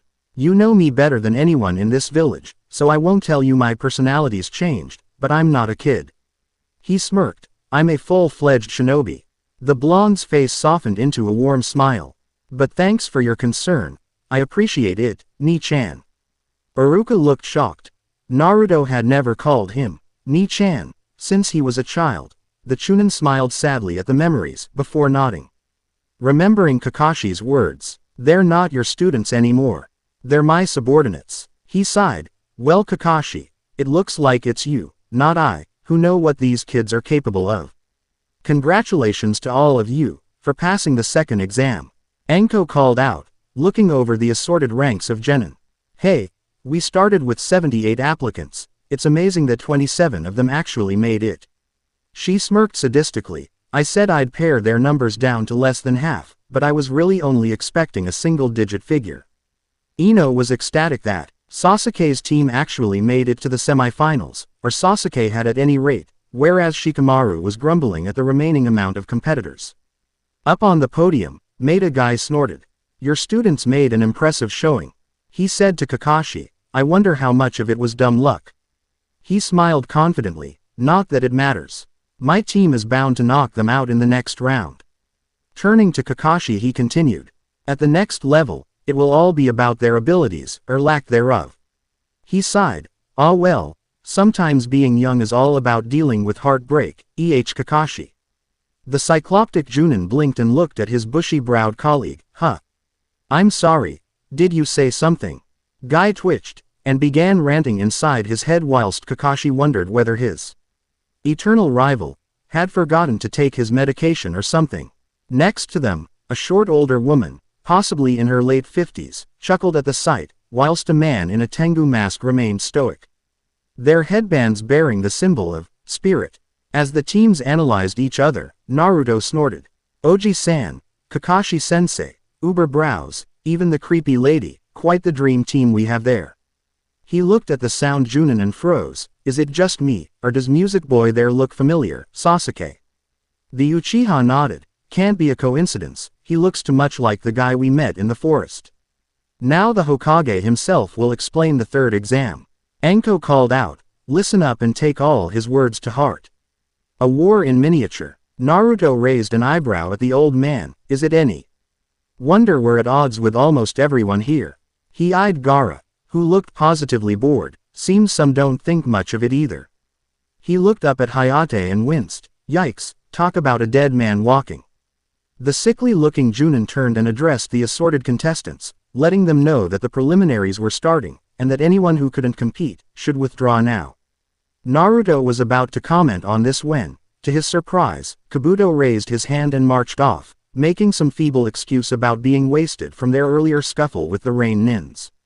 The finals started, with the announcement of the first round fight. Uchiha Sasuke vs. Akado Yoroi. The round went off rather well, with Sasuke practically dominating the fight until he realized that getting in close to grapple allowed the taller genin to utilize his chakra-draining abilities. Fortunately, Sasuke managed to use his newly developed Shishi Renden, or Lion Barrage, to pound the poor sod into the arena floor. Next up was Hinata's stoic teammate, Shino, against the unfortunate Otonin, Zaku. The cocky sound ninja had to be carried out of the arena when he blew his own arms off. Naruto shivered as the insects crawled back under Shino's coat, after hearing Guy and Neji's revelation. No offense to the guy, but allowing a bunch of insects to turn your body into a walking hive. He shivered again. That's just gross, effective, but gross. Lee nodded, and Kurenai felt somewhat relieved that someone else felt even a little weirded out by the knowledge. Naruto turned to Hinata and nodded. Though if he's Hinata-san's friend, I'm sure he can't be that bad. God knows he can't be worse than Akamaru's pet human. Hiba let off a plethora of curses, which Kurenai thumped him for. Next up was a real shocker. Kuwabara Kazuma vs. Konkuro. Konkuro smirked at his opponent. The teen was taller than him, but from what he could tell, the idiot was all brawn and no brains. He wore his Hitai-8 around his arm, over standard, blue shinobi gear and a white coat. He wore a black shirt over what appeared to be fishnet. The carrot-topped teen was Kuren. TLY giving the finger to one of his teammates, not even bothering to look at his opponent. Nuts to you Urameshi. Just you watch. Konkuro snorted within the wrappings he normally used to carry his puppets, before having Karasu attack. Kuwabara dodged his opponent and glared at the binding S on his back, making Konkuro shiver. To the Sand Nin's great surprise, he found himself being throttled by the guy and Karasu with a massive hole in its chest area, let alone having all its limbs removed, rather violently I might add. Give up right now, Kuwabara growled, or I'll shove what's left of that mutated Barbie so far up her ass, you'll be crapping out splinters. Whimpering a quick surrender, the poor Sand Nin found himself hurtled across the arena for his troubles. Kuwabara snorted and walked up the steps, insulted that the idiot thought he'd lose to a mutated doll. Kakashi raised his eyebrow. Dumb, but he's got a buttload of chakra. He eyed the teen's remaining teammates. And he appears to be the weakest of them, in that aspect at least. Next up was Tsurugi Masumi vs. Minamino Kurama. As the redhead walked down the steps, even Sasuke flushed at the sight. Dressed in silk garbs of oriental origin, the red-haired genin seemed almost delicate. Kakashi raised an eyebrow appreciatively. Now there's a keeper, he muttered to himself. The only one not affected by the genin's beauty was Naruto, whose sense of smell told him that falling for this genin would embarrass many here. Masumi waved at the genin. I'll let you have the first blow, ladies first and all. The redhead twitched, before dashing forwards, throwing various punches that Masumi easily avoided thanks to his ability to bend his body at will. That is, until he suddenly stopped dead. Why can't I move? He gurgled, feeling most peculiar. I planted a special seed on you as we fought. Kurama explained. It's taken root now and at a simple word from me, it will blossom, from within. Masumi blanched and struggled. Hang on. Can't we talk about this? He waved his arms. We could go out on a date, what do you say? Yusuke and Kuwabara winced. Oh shit, he's boned, they thought. Whilst a red-eyed spirit nin snorted. HN. Fool. Kurama's face grew cold. Die. The flowers erupted from Masumi's skin in a torrent of blood. As he fell over, Kurama turned to Hayate. Be at ease. I held back. I don't like picking on the weak. Smiling, the red-haired genin turned to the audience, and to ensure there are no further mix-ups, I'm a boy. Nar. Yuto cackled at the horrified expressions on the assorted males in the area, as did the redhead's teammates, and a certain red-eyed spirit nin, whose own teammate were giggling. Naruto looked at Gaara, the only person not reacting, other than a smirk in the direction of his Junin, Baki, who was looking a bit bothered. Guess I'm not the only one who noticed. The vessel chuckled, before looking at Sasuke. Isn't that typical Sasuke? The one girl you decide to notice, turns out to be a guy. The Uchiha hurled a kunai at his teammate, flushing, though his earlier bout with the Chakra S. Tealing Yoroi took all the power out of the throw. After Masumi's carcass was cleared off the arena floor by the medic nins on call, the next match was declared. Haruno Sakura vs Yamanaka Ino.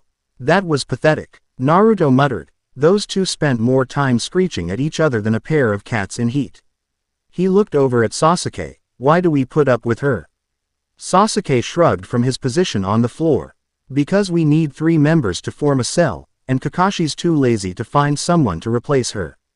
Kakashi frowned at the two, and was about to cut in, when Naruto held up his hand. I know what you're about to say, so drop it. We're just venting that Sakura, the so-called brains of the academy, only managed a tie. He nodded towards Ino, and for what? Due to some infantile quarrel over the same guy. He smirked at his raven-haired teammate. Maybe we should tell everyone you're gay or something, maybe then they'll leave you alone. Sasuke gave Naruto the finger and the two laughed. You're right. Then Shikamaru and every other queer would chase after you.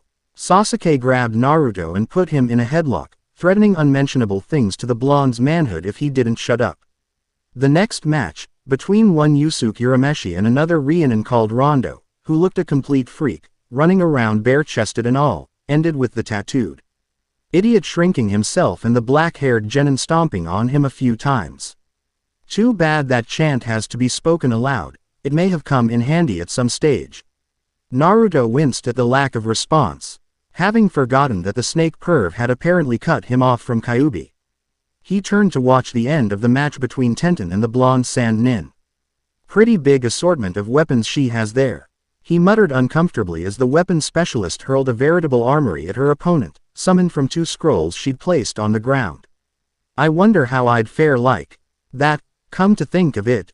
Wonder if I could get a sword like Zabuza's. He grinned at the thought of him cleaving the snake perv in 2 with Kubikiri Haucho, Zabuza yelling at him to give the Zanbato back. Blinking at the sudden gasp he snapped out of his daydream to see Tenten, back bent at an unhealthy angle on Temari's fan. Harsh. He winced, seeing the look of pain on the Lee's teammate's face. Then his eyes widened as he leapt into the arena, just ahead of Lee, and grabbed the poor girl before she was flung against the wall. What the hell do you think you're doing? He yelled at the blonde Kunoichi. Eyes flashing red for a split second. You'd already won. What the hell do you gain by killing her? Tamari was about to scoff when a wave of killing intent, immeasurably greater than anything Gaara ever gave off, brought her to her knees, eyes wide. Gaara's own eyes widened in shock, as something he never dreamed would happen, happened. Shukaku is afraid, he whispered. Listening to the Tanuki's terrified whimpers, what has Tamari done? Naruto growled at the blonde. Try anything like that again and I'll personally shove that fan so far down your throat, you'll beg me to kill you. Tamari could only nod. Tears of fear coursing down her face as she tried to back away. Naruto snorted and passed Tenten to Lee. Better get her to the medics. The taijutsu expert nodded and turned to go, when Naruto called out to him. Lee, let's show these bastards how real ninja act. He glared at the others, and that goes for the rest of you too, we look out for our own. Guy was actually crying at the beautiful display of youth that the 2 genin had displayed, whilst Kakashi was skeptical. I thought you hated everyone in this village, Naruto. He asked, not looking at the boy. Naruto spat on the ground. I do, but that's no reason to turn your back on a comrade. He looked at his Junin instructor. Even if we are on different teams, we're still comrades. Kakashi smirked. Are you sure it wasn't because she's cute? Naruto's response, a knee to the balls, caused many to stare at the genin in shock. Kakashi no hentai, is that all you think about? He glared at the twitching Junin. Suggest that again and I swear I personally hunt down and slaughter the guy who writes that dime store smut you call literature. Every male Junin, and Anko, winced at this, wondering if Kakashi would be able to walk again. Near the women's bath, a white-haired lech sneezed, giving away his location, and earning a one-way trip to Painesville.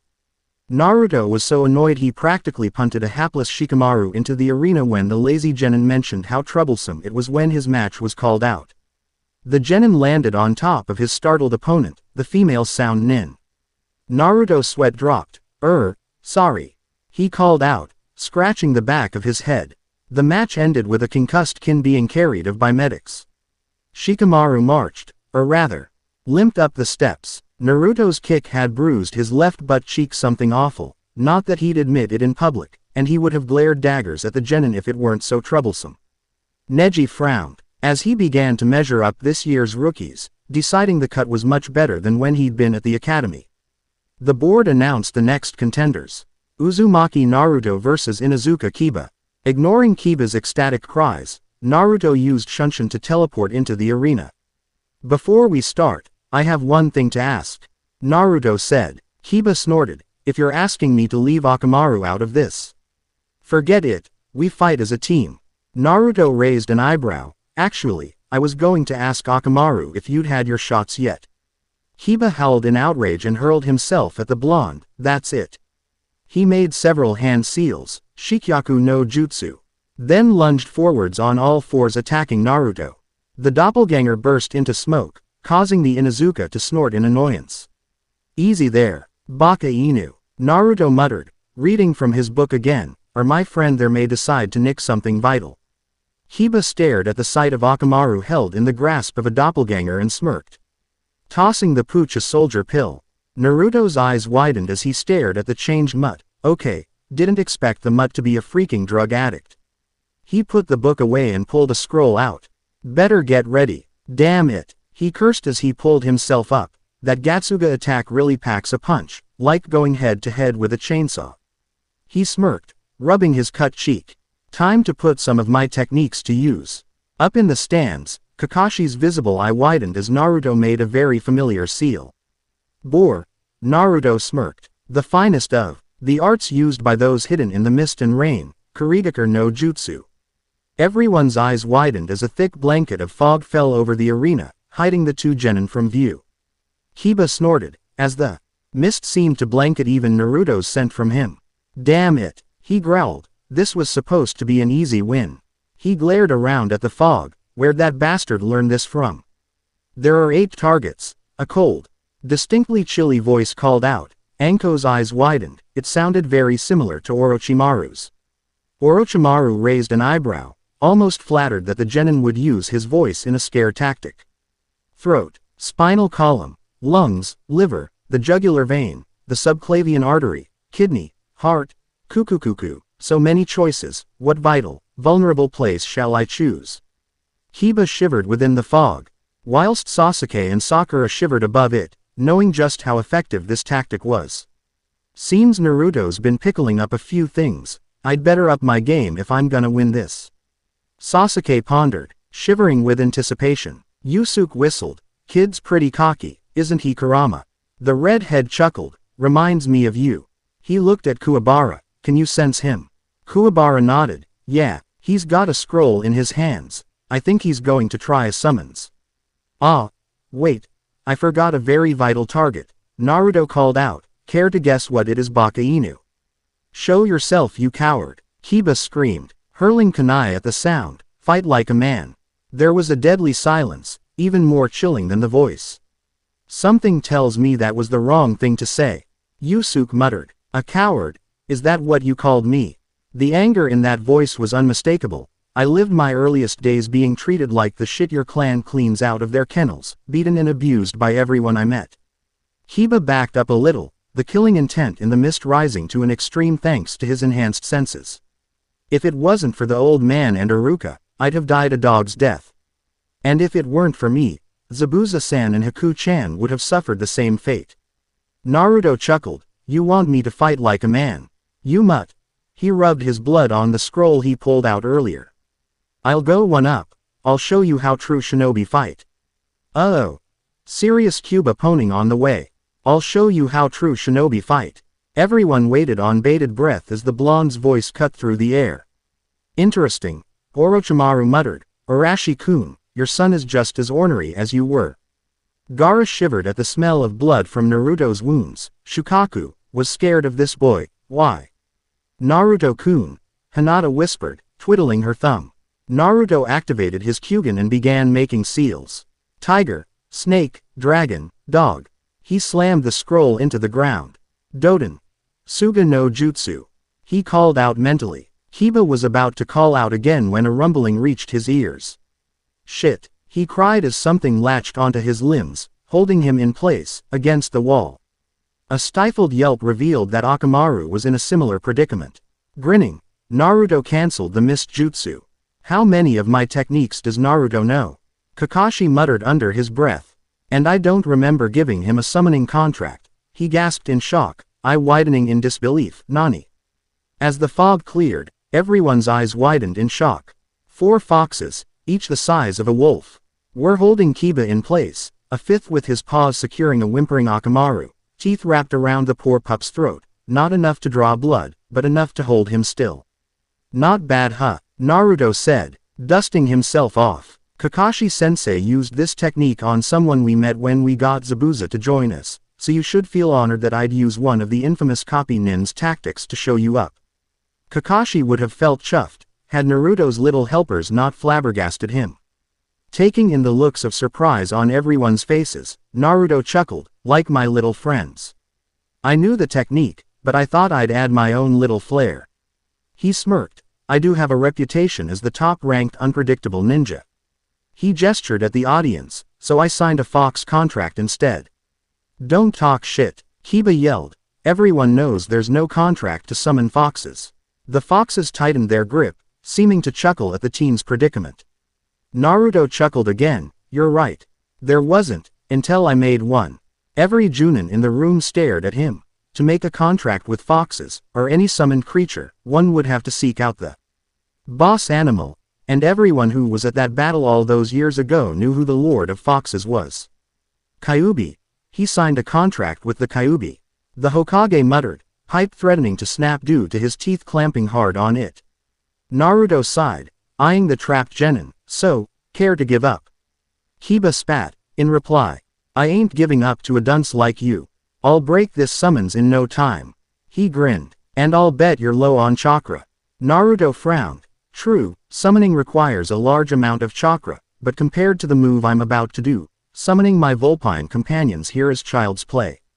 He braced himself for the chakra strain and asked, this is your last chance. Surrender, otherwise. He activated his Kyugen for a split second. Your future is death. Kiba winced at the sudden change in eye color. What the heck is this guy? Is this really Naruto? Ox, hare, monkey. Kakashi's eye widened as Naruto shot through a very familiar series of seals. That's my. Naruto grinned, gripping his right hand as the chakra began to surge, before holding his hand towards the ground, clutching it in his left. Reikiri. The electrical discharge blinded everyone for a split second, but as it cleared, Naruto came into view, grinning like a fox, and the legendary Reikiri blazing in his hand. Kurenai blanched at the sight. Why on earth would Kakashi teach his technique to a genin? She stared at the copy nin, and to Naruto of all people, I could understand Sasuke, but Naruto. Kurenai noticed the Junin's shocked face, and frowned. Wait, if he taught it to the boy, why does he look so shocked? Single quote. Kuwabara shivered at the discharge. That's a lot of power the kid's packing there. Feels like every hair on my body's about to stand on end.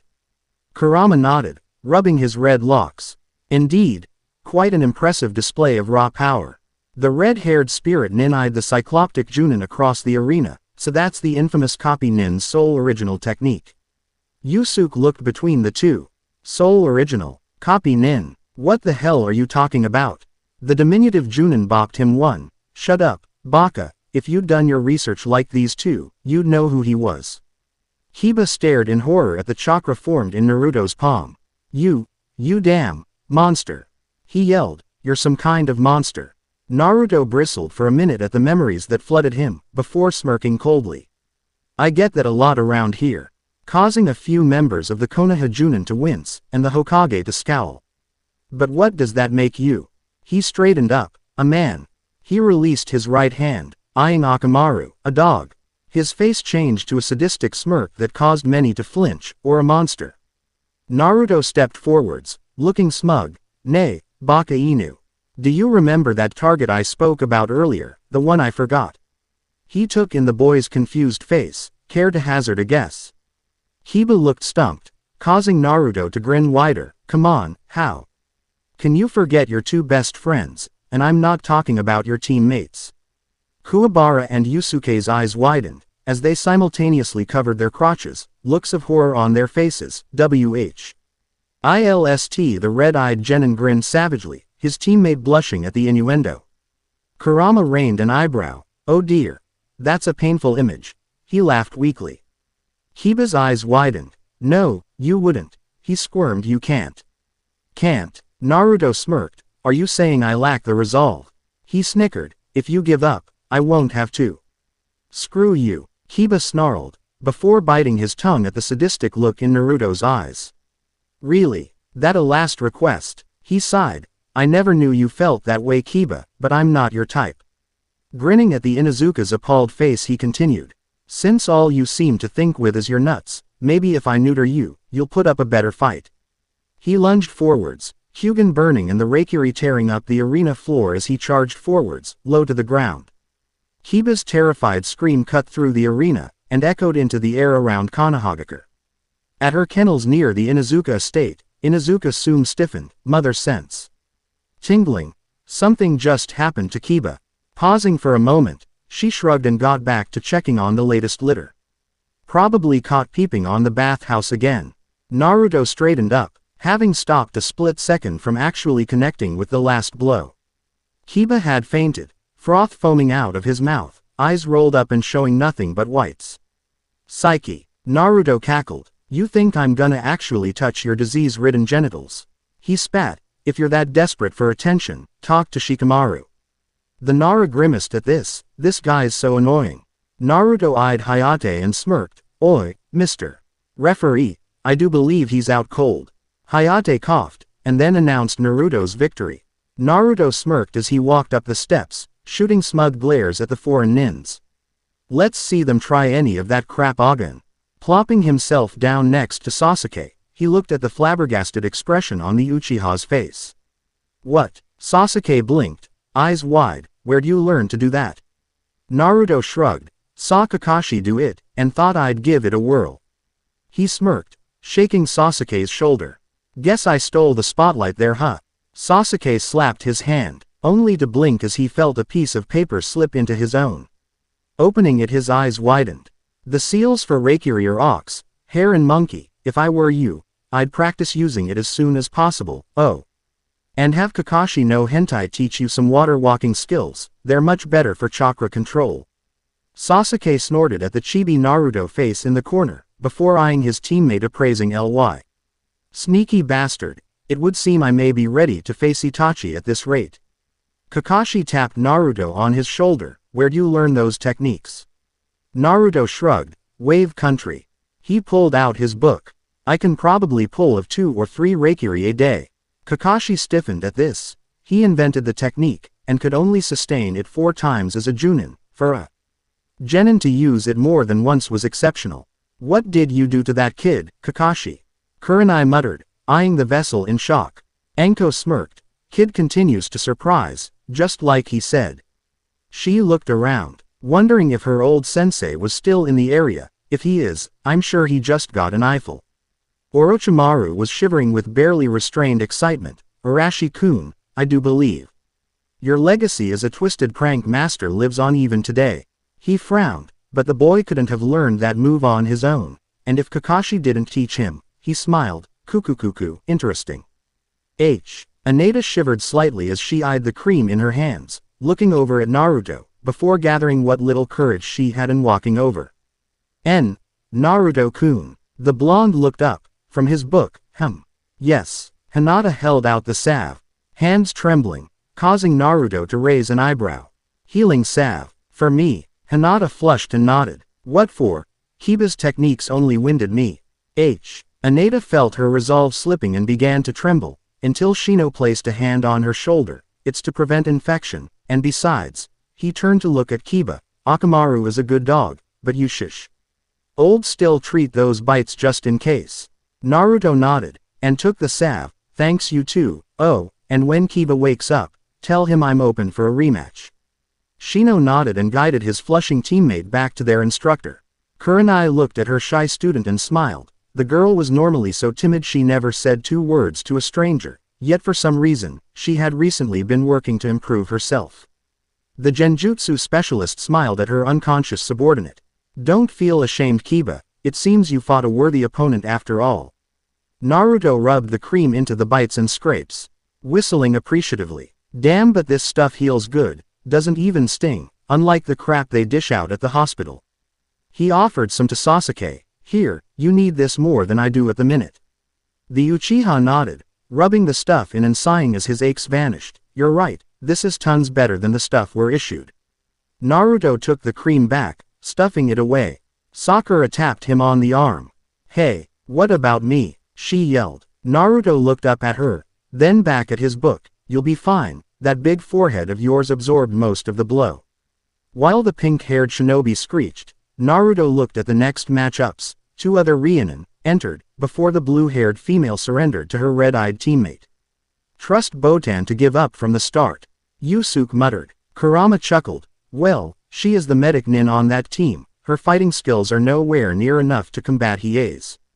Kuwabara looked at the screen. Guys, he called out. The next one looks like trouble. Hyuga Hinata versus Hyuga Neji. Naruto raised an eyebrow. 2 Hyuga fighting. He looked up at Kakashi, then they're related. The copy nin nodded. Both are members of Konoha's oldest, most illustrious family, through whose veins flows the most elite and accomplished blood, the Hyuga clan. He eyed them. I'd guess they're cousins from what I know of them. Naruto nodded. Which is from the branch house then? Kakashi raised an eyebrow. You're awfully well informed. It's Neji, and he's a year older than you, same as Lee. Naruto nodded. It would figure. Since Hinata was in our year and all. He frowned. What's he saying? You can never change yourself. Neji finished, watching the effect those words had on Hinata. Naruto clenched his teeth, Hyugan flashing repeatedly, freaking out those that looked at him. He grabbed the handrail and yelled into the arena. Yes, she can. Everyone looked at the enraged genin in shock, especially Hinata. The Hyuga heiress, along with Sakura and Ino, and even Lee, blushed at the coarse language, whilst Kurenai was surprised the air didn't change color due to his ranting. Kuwabara and Yusuke stifled their laughter at the shocked look on everyone's faces, whilst their red-headed teammates sighed. Even their diminutive Junin sensei seemed amused. Seems the young lad doesn't think much of those who talk down to their opponents, sort of like 2 idiots I know. Naruto watched as the 2 fought, wincing every time one of Hinata's grunts of pain reached his ears. Damn it. I don't know what the hell this guy's problem is, but there's no just reason for attacking family like that. He winced again. Man, that Jukin stuff is pretty brutal, damaging the interior like hat, and even cutting off the chakra supply. He frowned. How can I incorporate that into my own fighting style? Even my Kyugen has its limits. Or does it? Flashback. Kit. The KY. Yugen is a dujutsu that all my kind can perform. As its name suggests, it comes in 9 stages, which progress as you grow more experienced. Firstly, there's the spirit stage. This will allow you to copy any jutsu you see. Secondly, the shadow stage, that can pierce even the thickest genjutsu. Thirdly, the body stage, which allow you to mimic any taijutsu form you see, flawlessly. The fourth, the earth stage, which allows you to see with perfect 360-degree vision. The fifth, the fire stage, which enables you to view a person's internal organs, and even their chakra passages. The sixth, the water stage, enables you to interpret an opponent's move, just by noticing small changes in their aura. The seventh, the wind stage, enables you to read minds. The eighth, the hell stage, grants you the ability to perform any jutsu without the need for hand seals. What about the ninth? It is called the heaven stage. Only my parents ever achieved this stage. What does it do? It grants you immortality. End flashback. Naruto frowned at the memory. By the time they had left for Wave Country with Tazuna, he'd already been able to activate the second stage, and had been constantly developing his chakra control since then. However, whatever that snake perv had done to him had fucked his chakra control up, as if it wasn't bad enough already. It took all I had to keep it up during those brief exchanges with Kiba, so it looks like I won't be copying Jukin anytime soon, even if I manage to unlock the third stage before this match ends. That's Neji's finisher, it targets the heart. Guy said, snapping the blonde out of his reverie. It's a pity, but the poor girl can't even stand anymore. Naruto's own heart stopped at the Junin's words, targets the fuck. The blonde leapt into the ring. Scant seconds ahead of Kurenai, making a dash for the kunoichi as she fell. Catching her, he lowered her gently to the ground, as he wiped the blood from her face. Shit, shit, shit, he thought, she's not breathing, he called out, ripping off her jacket, as Kurenai landed beside him. Where in the blue fuck are those medics? Kurenai glared at the long-haired Hyuga. He really intended to kill her. When she noticed Naruto gathering chakra, what the shit on a goddamn cracker. Didn't expect to pull this out until the finals. He braced himself. Ram, horse, ram, monkey, ram, tiger, tatsu, snake. Green chakra gathered around Naruto's hands as he finished the seals. Ninpu. Shinrei Shujutsu. Kurenai's eyes widened as Naruto pressed his hands on Hinata's chest, and then gasped as they passed right through. What on, Kurenai-san, if you would be so good as to hold her head. I can't do this if she spasms. Naruto muttered, eyes closed. The red-eyed Junin stared at him, and then nodded, gently holding her pupil's head. Naruto's brow furrowed. Before he let out a yell, there was a flash of green light, and Hinata lurched into his chest, gasping for air. Easy now, it's okay. He muttered, tapping the girl's back as she coughed. Kurenai, she'll need to rest for a while, better take her to the medics to be safe. Kurenai nodded, shocked, and then carried her stricken student away. Naruto stood slowly, like a glacier, radiating barely restrained killing intent. Neji snorted at this, you got something to say. Dead last, Naruto growled. A coward's attack. Neji scowled, what did you say? Deliberately preying on Hinata's lack of self-confidence, aiming for her heart. Bad enough a girl, but family. Unprovoked. The blonde scowled. A coward's attack. Neji lunged forwards, Byakugan blazing, only to be restrained by the examiner and Guy. Please keep the fights within scheduled settings. Hayate coughed, otherwise you risk disqualification. Neji, Guy muttered, before this match began, you gave me your word as a man that you'd leave your personal feelings for the main family out of this. Neji snorted and walked away, only to pause as Naruto moved. The vessel walked to a small puddle of Hinata's blood, scooping up the blood and clenching his fist, eyes closed. I swear, even if it takes me until the end of time. His eyes snapped open, Kyugen burning like hellfire, I'll win. Lee looked surprised, then did the nice guy pose and grinned, Yosh. Naruto-kun, we'll be, battle it out for the right to battle Neji. Guy smiled up at his subordinate, Lee, you amazing kid you. What exactly was that technique you used? Kakashi asked, I've never seen it before. Shinrei Shujutsu, a medical technique I developed. Naruto said. Kakashi stared at the blonde, with Iruka. Like I'd tell you I learned it from Kyuubi-ni-san. Naruto scoffed. No, by myself. Kakashi's visible eye bugged out of its socket, whilst Orochimaru shivered in barely restrained mirth. Kuwabara felt the sweat run down his forehead. Genkei-sensei, did you feel that? Yusuke looked at him. What? Genkei nodded. The girl was dead for about 5 seconds, until the boy somehow forced her spirit back into its body. Yusuke's eyes widened. Nani? Kurama nodded, but ISN. That. One of our village's forbidden techniques. Genkei nodded, which means that our target may be closer than we thought.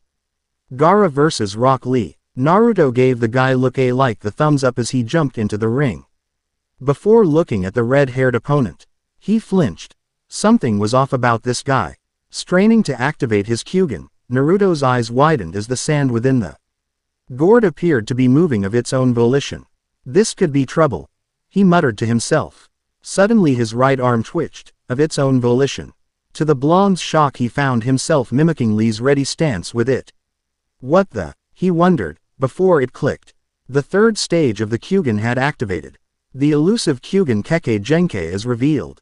Think about it, it's a demonic Kekkei Genkei. That's as close to God mode as ninjas are likely to get. However, Naruto needs Kyuubi's chakra to keep it going, so if he can't summon it, it can only be used for brief intervals. Like when it flashed during the match with Kiba. Also, it requires a relatively clear frame of mind, so anger can cause it to flicker on and off. God damn. Naruto wondered in awe. I almost felt my muscles snap along with Lee's, but there's no doubt that those moves will come in handy. He smirked. With my healing factor, a few torn muscles are the least of my worries. The impact of Lee's final move had torn the stadium floor to ribbons, but Gaara had managed to cushion his fall with that damnable sand again.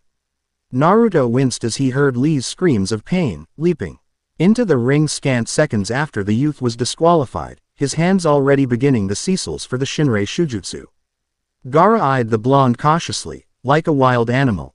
Uzumaki. Naruto. He growled, feeling Shukaku shiver at the closeness of the blonde leaf genin. At least I was able to heal his muscles, but removing those splinters from his spinal column is a task for a specialist. Naruto sighed. If he hadn't seen it, he never would have believed that the human body could go so far. Too bad Aniki never saw that. He growled, rubbing his stomach. He felt a hand on his shoulder, causing him to turn into a full-body hug from Guy. Thank you for your assistance. Your youthful passion has no doubt saved Lee's life. The taijutsu specialist cried, fountain-like tears streaming down his face. Okay, that just sounded wrong. Naruto muttered, sweat dropping. It was that or watch a comrade die, and I promised him we'd fight over who pummels Neji. Naturally, this sent Guy into one of his teary-eyed rambles about the flames of youth, which the blonde ignored as he walked back to his own sensei. Wake me when the last match is over, he said to Sasuke, and tell Shikamaru to get an ice pack ready for his friend. That sound guy looks smarter than his teammates.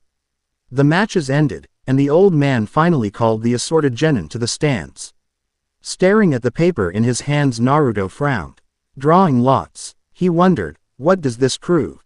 Kuwabara silently agreed. This hasn't been infused with chakra in any way, so it's not like Genkei-sensei's tests. I will now announce the fighting lineup for the finals.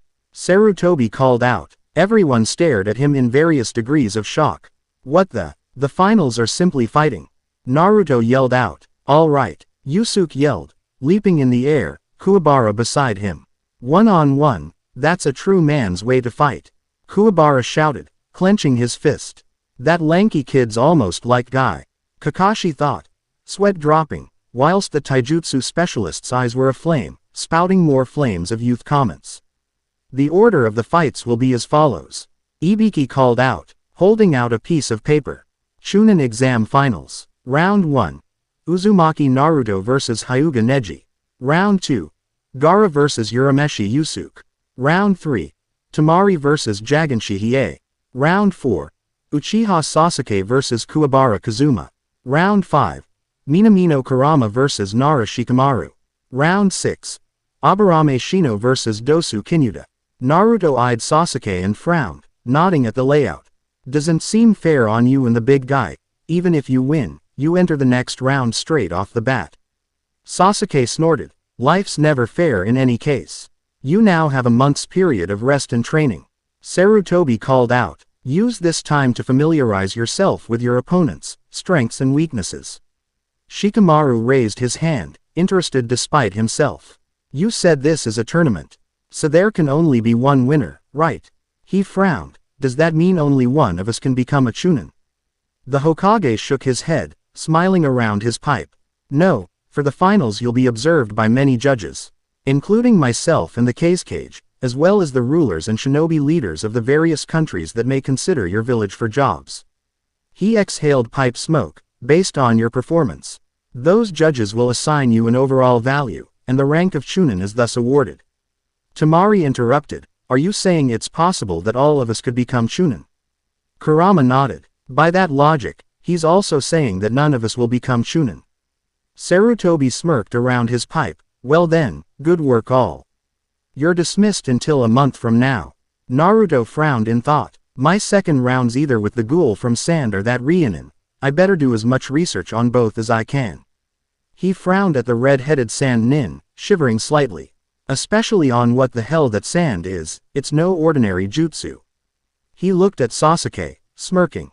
You better find Kakashi-sensei to get back into shape. I'm going to see if I can get my chakra control back to normal. The Uchiha nodded, and then held out his fist. See you in the finals. Naruto blinked, then grinned, knocking the Uchiha's fist with his own. See you at the winner's stand. Naruto quickly left the tower, heading to the onsen area to practice water walking. However, he ran into obstacles as he tried gathering chakra into the soles of his feet. No good. No control, the blondie muttered. Feeling the chakra surge erratically, he tried again, walking onto the scalding hot water, only to plunge into it. Fuck, that's hot. Naruto scrambled out of the water almost as quickly as he fell in. Skin the color of a boiled lobster. Damn that snake perv. The blonde hissed, teeth clenched. If I ever get mooey hands on him again, all. Muffled giggling caught his attention, causing him to look in the direction of the women's onsen.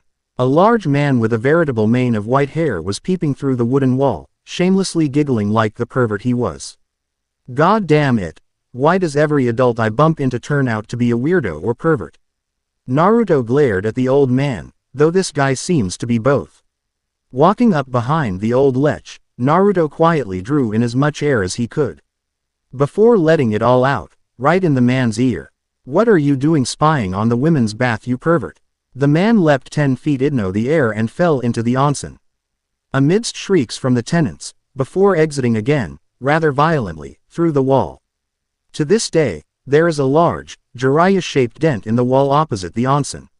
Feeling a little sorry for the lech, Naruto dragged him out of the wall and offered to buy him a drink. Of course, the man was skeptical, but after using a henge to transform into the Hokage, and purchasing a bottle of primo sake, the old man was praising him as a genius. So, what brings you to Konoha? Naruto asked, watching the old guy chug away. Come to think of it, who the heck are you? Good question, the man yelled, going into a lengthy dance routine atop a massive toad that apparently appeared out of nowhere. I am the most holy Sennin of the Mount Myoboku toads, otherwise known as the Gamma Sennin, pleased to meet ya. Naruto's sweat dropped, eyeing the ridiculous pose with a deadpan expression on his face. So this is one of the so-called Sannin, Jiraiya the Toad Summoner. Are they all freaks like this? Seriously though, he muttered, shaking himself, what brings you to Konoha?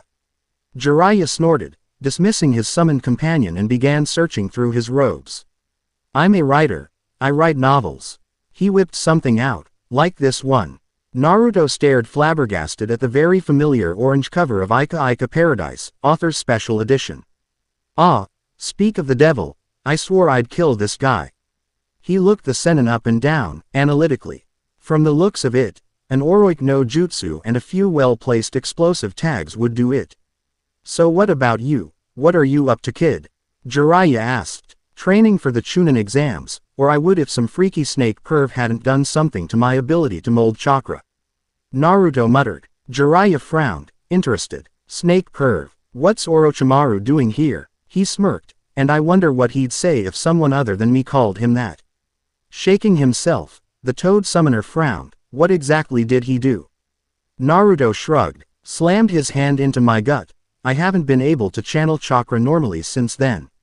He sighed, eyes closed, and my first opponent is a Hyuga genius. Jiraiya winced in sympathy, then his face set into a serious expression. Let me see where he hit you. Naruto felt an eyebrow rise, before complying with the Sannin's request, lifting his shirt up to reveal the altered seal. Jiraiya squatted down to get a better look, before snorting in amusement. This is just what I'd expect from Orochimaru. The seal's strong, but coarse, a simple matter to fix. Hold still, kid, I'm gonna remove it for ya, and get revenge for blowing my cover in the process. The Sennin snickered mentally, ramming his fingers into the boy's gut. Naruto grumbled, rubbing his stomach in order to ease the pain. That hurt almost as much as when the seal was put on in the first place. He growled, but he began to feel his old chakra abilities return steadily, and a familiar presence beginning to return to the back of his head, so he decided to cut the lech a break. This time. What can I do to repay you? He asked the stuck-up pervert. Now Jiraiya wasn't the type to milk a situation. Yeah, right. But he wasn't one to turn down an offer like that. Bring me some inspiration for my novels, he said smugly. After all, You did ruin my data gathering earlier. Jiraiya mentally gave himself a pat on the back, knowing that the ladies were less inclined to attack his noble person if they thought he was merely trying to talk to them. He failed to notice the growing look of sadistic glee that crossed the genin's face. One grand slam harem no jutsu later, and the corrupt Sennin had to be carted off to the hospital due to suffering a hemorrhage, inducing nosebleed that sent him crashing into a nearby wall. That boy, the man muttered, as he was carted into the emergency room, that boy is a freaking genius. Now that that's over with, I better get into some proper training, Naruto muttered, having just left the old pervert in the care of the hospital staff. Still, you could have asked him to train you, he isn't one of the Sannin for nothing. Kyuubi reasoned. Naruto snorted, I spend enough time in the company of a pervert without training under a self-claimed super pervert. Well, don't I feel loved? Naruto sighed, smiling softly. God, I missed you Aniki. Naruto felt the ancient Kitsune's warm smile. And you, Kit, now on to more important matters. I see you unlocked the third stage and copied some impressive taijutsu moves. Naruto nodded, frowning slightly, but it won't do me any good without the proper training. Kyuubi nodded, tails wrapped around his forepaws. You should find a taijutsu specialist. Preferably the one that trained that kid, and ask for his assistance. The Yuko smirked, causing the blonde to shiver. Only a Yuko could pour so much innuendo into a facial expression. By the way, did you check on that girl? Naruto frowned, not wanting to be baited. Why? Kyuubi chuckled, amusement in his voice. You risked everything by using that new technique on her. Raising the dead is no small task. Naruto swore he could see the Kitsune's leering smile on the back of his eyes. Seems my Ototo has finally found a female he likes. Naruto scowled and ignored the snickers of his Aniki, muttering comments about being surrounded by perverts. Maeda Guy, resident taijutsu specialist and possessor of the bushiest eyebrows in existence, was currently at his beloved student's bedside. The doctors said that the boy's muscles had recovered, but the broken bone fragments near his spine were impossible to remove with the staff at hand, if Kakashi's blonde student hadn't stepped in at that instant. The damage would have been much worse. At that precise moment, said child walked through the doors, a fruits basket in hand. How is he? Naruto asked, setting the basket near the boy's bedside. Guy sighed. He'll live, but the doctors say he'll probably be out of it for a week. The beast looked at his hands. If only Tsunade-sama were here, she'd have Lee on his feet in a second. Naruto nodded, having heard of the legendary healer of Konoha, letting Guy rant on for a matter of minutes, before politely coughing. I have a request to ask of you, Guy-sensei. Guy looked at the blonde. What is it? Ask what you will of Konoha's blue beast. Naruto looked at Lee, wondering how to best phrase this in Guy essay, and decided to say it as it was. Lee and I promised to fight over who fought Neji in the finals, but since he's in this condition, it's like I won by default. He clenched his fist. Lee wanted to prove himself to everyone by beating the so-called genius he was teamed with, and I just wanted revenge for what Neji did to Hinata. Turning to Guy, the taijutsu specialist was surprised when his eternal rival's pupil suddenly bowed low to him, head on the ground. For Lee, and for Hinata, please, I need you to help me train. Guy stared, as the boy remained there, head on the floor, before bursting into one of his crying spiels about the flames of youth. Oh, of course I will aid you. Together, we shall reawaken the flames of Lee's youth. Naruto nodded, rising to his feet, coughing again to gain the man's attention, lest he go on for the rest of the day. I also want Lee to be there, as I proved to Neji that hard work can defeat natural genius. Guy was so moved by this that he wrapped Naruto in a bone-breaking hug. Several orderlies managed to free the blonde Jinchuriki using a combination of lube, a crowbar and anesthetics. When Rock Lee awoke, it was to find a fruits basket on his bedside chair, and a scroll. Who is this from? The teen wondered, sitting up slowly to avoid irritating his injuries, seeing that his name was on the scroll. Opening the seal and spreading with his good hand, he read the contents of the scroll with widening eyes. Lee, I'm sorry that we couldn't fight over who fights Neji in the finals, but I swear, once you've recovered, you and I will definitely fight, one-on-one, in a man's fight. You and I are alike, and so, I swear on my Hittite, that I shall fight to prove that anyone can defeat a genius, with hard work and perseverance. I give you my word as a Konoha shinobi, as your comrade. And your friend, Uzumaki Naruto. Underneath Naruto's name was a doodle of him doing the nice guy pose, grinning, right thumb raised. Lee's eyes watered as he finished the letter. Arigato, Naruto-kun. Before leaving to meet with Guy, Naruto decided to check in on Hinata as well. When he arrived, he noticed that a tall, black-haired man was with her, as well as a little girl. Probably her father and sister. Naruto reasoned, before politely knocking on the door. Hyuga Hiyashi was surprised as he saw the Kyuubi vessel walk through the door. So this is how he turned out. Arashi was definitely his parent. He nodded and gestured for the boy to come in. Naruto bowed to the man, having been told countless times how prominent the Hyuga clan was by Iruka. Deciding to make a good first impression in case he had to work with members of the family on missions. Hyuga-san, how is Hinata-san doing? Hiyashi nodded and looked at his eldest daughter, who had turned beet red at the boy's appearance, to his mild amusement. She's fine, though I hear you're partly responsible for that, he asked, eyeing the teen carefully. Naruto nodded, used to covering his tracks. I used a medical jutsu I was developing for field uses. I never thought I'd have to use it until after the finals though. Hiyashi nodded, though internally the man was smirking. Just like his father, thinking up new jutsus on the fly. Regardless, face and voice composed, you have my thanks. Naruto nodded again, before looking between the parent and child. Forgive me if I interrupted anything, I only came to see if Hinata was okay. He turned to go, before an almost silent voice called out to him. Na Naruto-kun. Naruto turned to the shy girl, raising an eyebrow. Yes. Hinata flushed scarlet, then looked at her fingers, mortified at having spoken out. Anyo. Nothing. Naruto sighed, moving up to her and patting her on the head, smiling. Rest up. You'll need to recover fast if you want to see me and Neji fight. Hinata flushed again at the feeling of his hand on her head, before nodding. Naruto ruffled her hair slightly, intrigued at the silkiness of it. Before turning to Hiyashi, excuse me again, Hyuga-san, he said, before excusing himself with a bow. Hiyashi looked from his flushed daughter to the departing vessel and smirked inwardly. Perhaps some good will come of this after all. Iruka was very surprised when he came home and found a scroll on the table, saying that his ward would be training under Maida Guy. And that he shouldn't worry. Unfortunately for the Chunin, having heard rumors about Maida Guy from a variety of sources, this did not put him at ease. He better not come back wearing spandex. Or with that awful bowl cut. Kuwabara was craving ramen, and was currently looking for some stand he'd heard of called Ichiraku. The place was the only stand in town with the Hokage's personal seal of approval. And the lanky Rhiannon wanted to test whether it lived up to its reputation. Man. This palace is a maze. The teen muttered, nowhere near as big as home, but were so many freakin' alleys and turns it makes you feel like walkin' in circles. At that minute there was a scream off to the right. A girl's scream. That can't be good, Kuwabara muttered, leaping up the walls in the direction of the noise.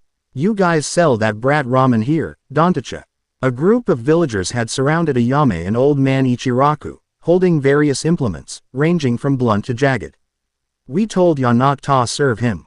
The Ryong leader spat, pointing a makeshift club at the chef and his daughter. Whoever I serve in my store is none of your business. Ichiraku spat, holding Ayame. And just what is wrong with serving someone who appreciates my cooking?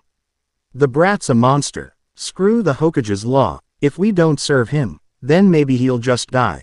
Ichiraku spat at the man's feet. Not threatened in the slightest. Just who's the monster here? That boy, who never laid a finger on you. Are you wolves in human skin? The man's reply was to lunge at the pair, club raised to strike. A second later, he was flying backwards through the air, a fist-shaped dent in his face, teeth flying in all directions. Kuwabara lowered his fist and turned to view the crowd. Wanna try that again? Ya freaking cowards. Another dashed forwards, waving a steel pipe at the teen Oni to have the weapon yanked out of his grip, and for his stomach to cave in. Under the impact of a punch that could fell a cart horse. Chuki and Ayame watched in bizarre fascination as the carnage went on right before their eyes. If such things had existed in the shinobi nations, you could compare the scene to a car crash. You just couldn't look away. 5 minutes and several rather painful beatings later, and Kuwabara was stuffing away his 11th ramen bowl. Sorry to get you involved like that, Chuki said, tossing another batch of noodles, whilst Ayame stirred the soup. Kuwabara waved his free hand dismissively, slurping up the remains of the broth. Nah, back where I come from. We don't take lightly to cowards who gang up on others. Ayame looked at the teen's Hittite, interested at the character for spirit. Are you from a hidden village? She asked, politely. Kuwabara nodded. Ryugaku, hidden in spirit.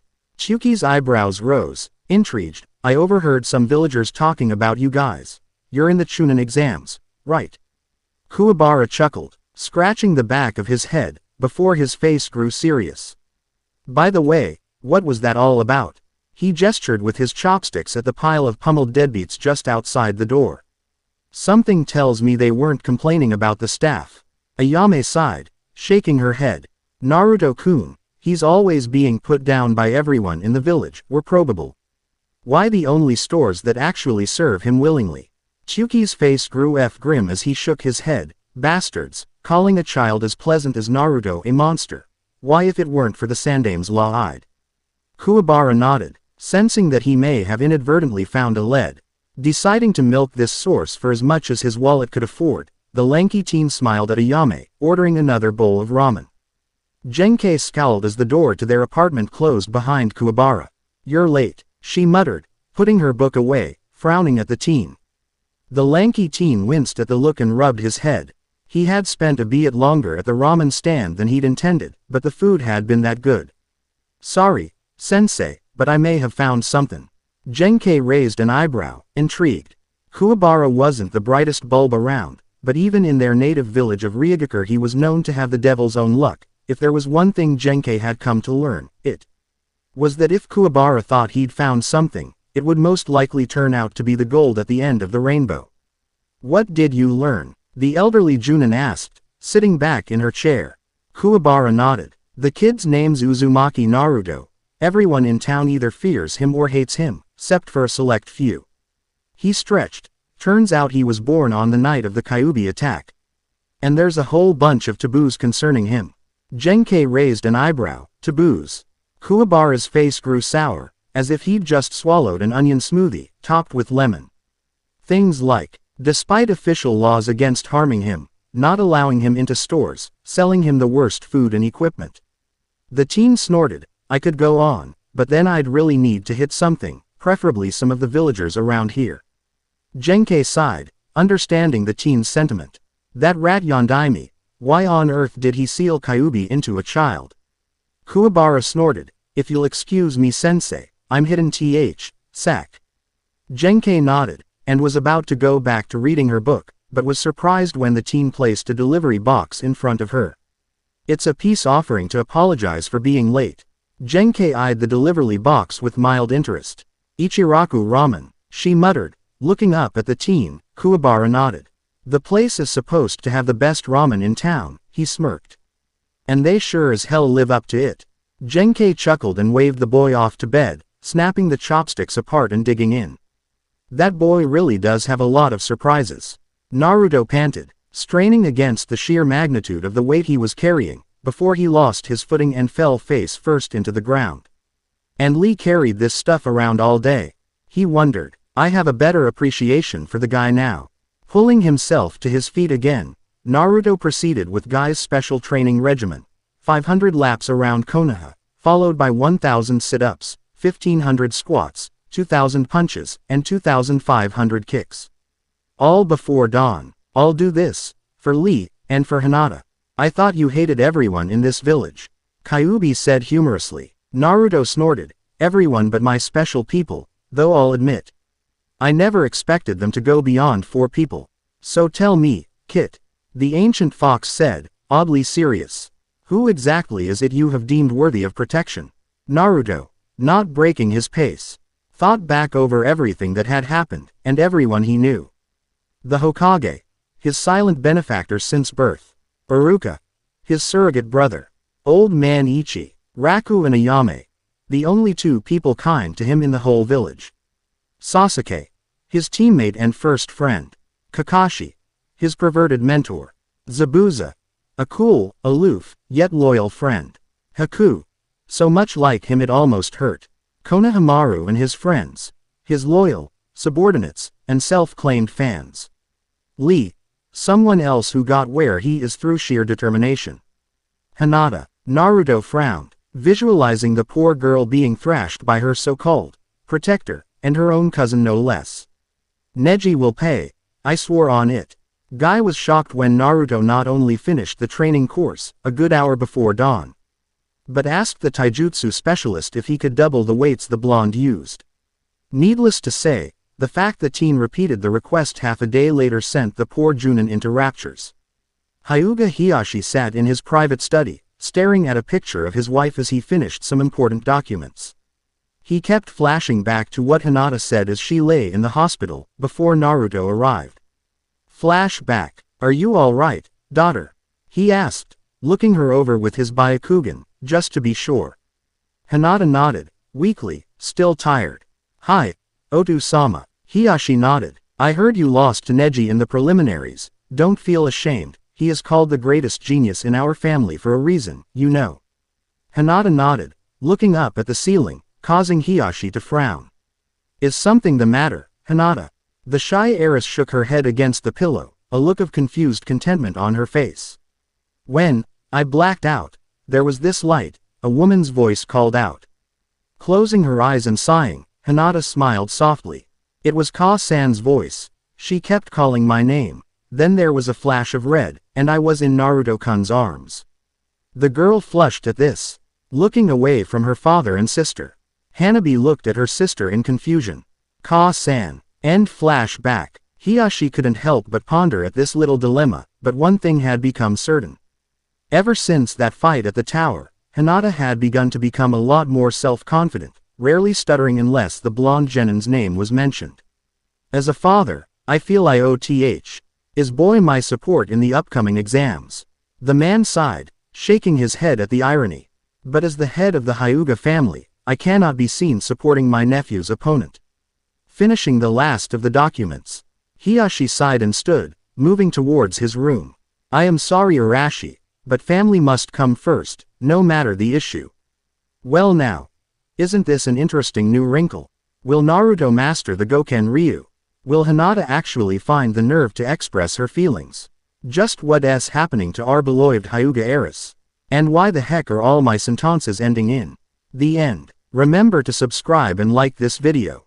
See you in the next part.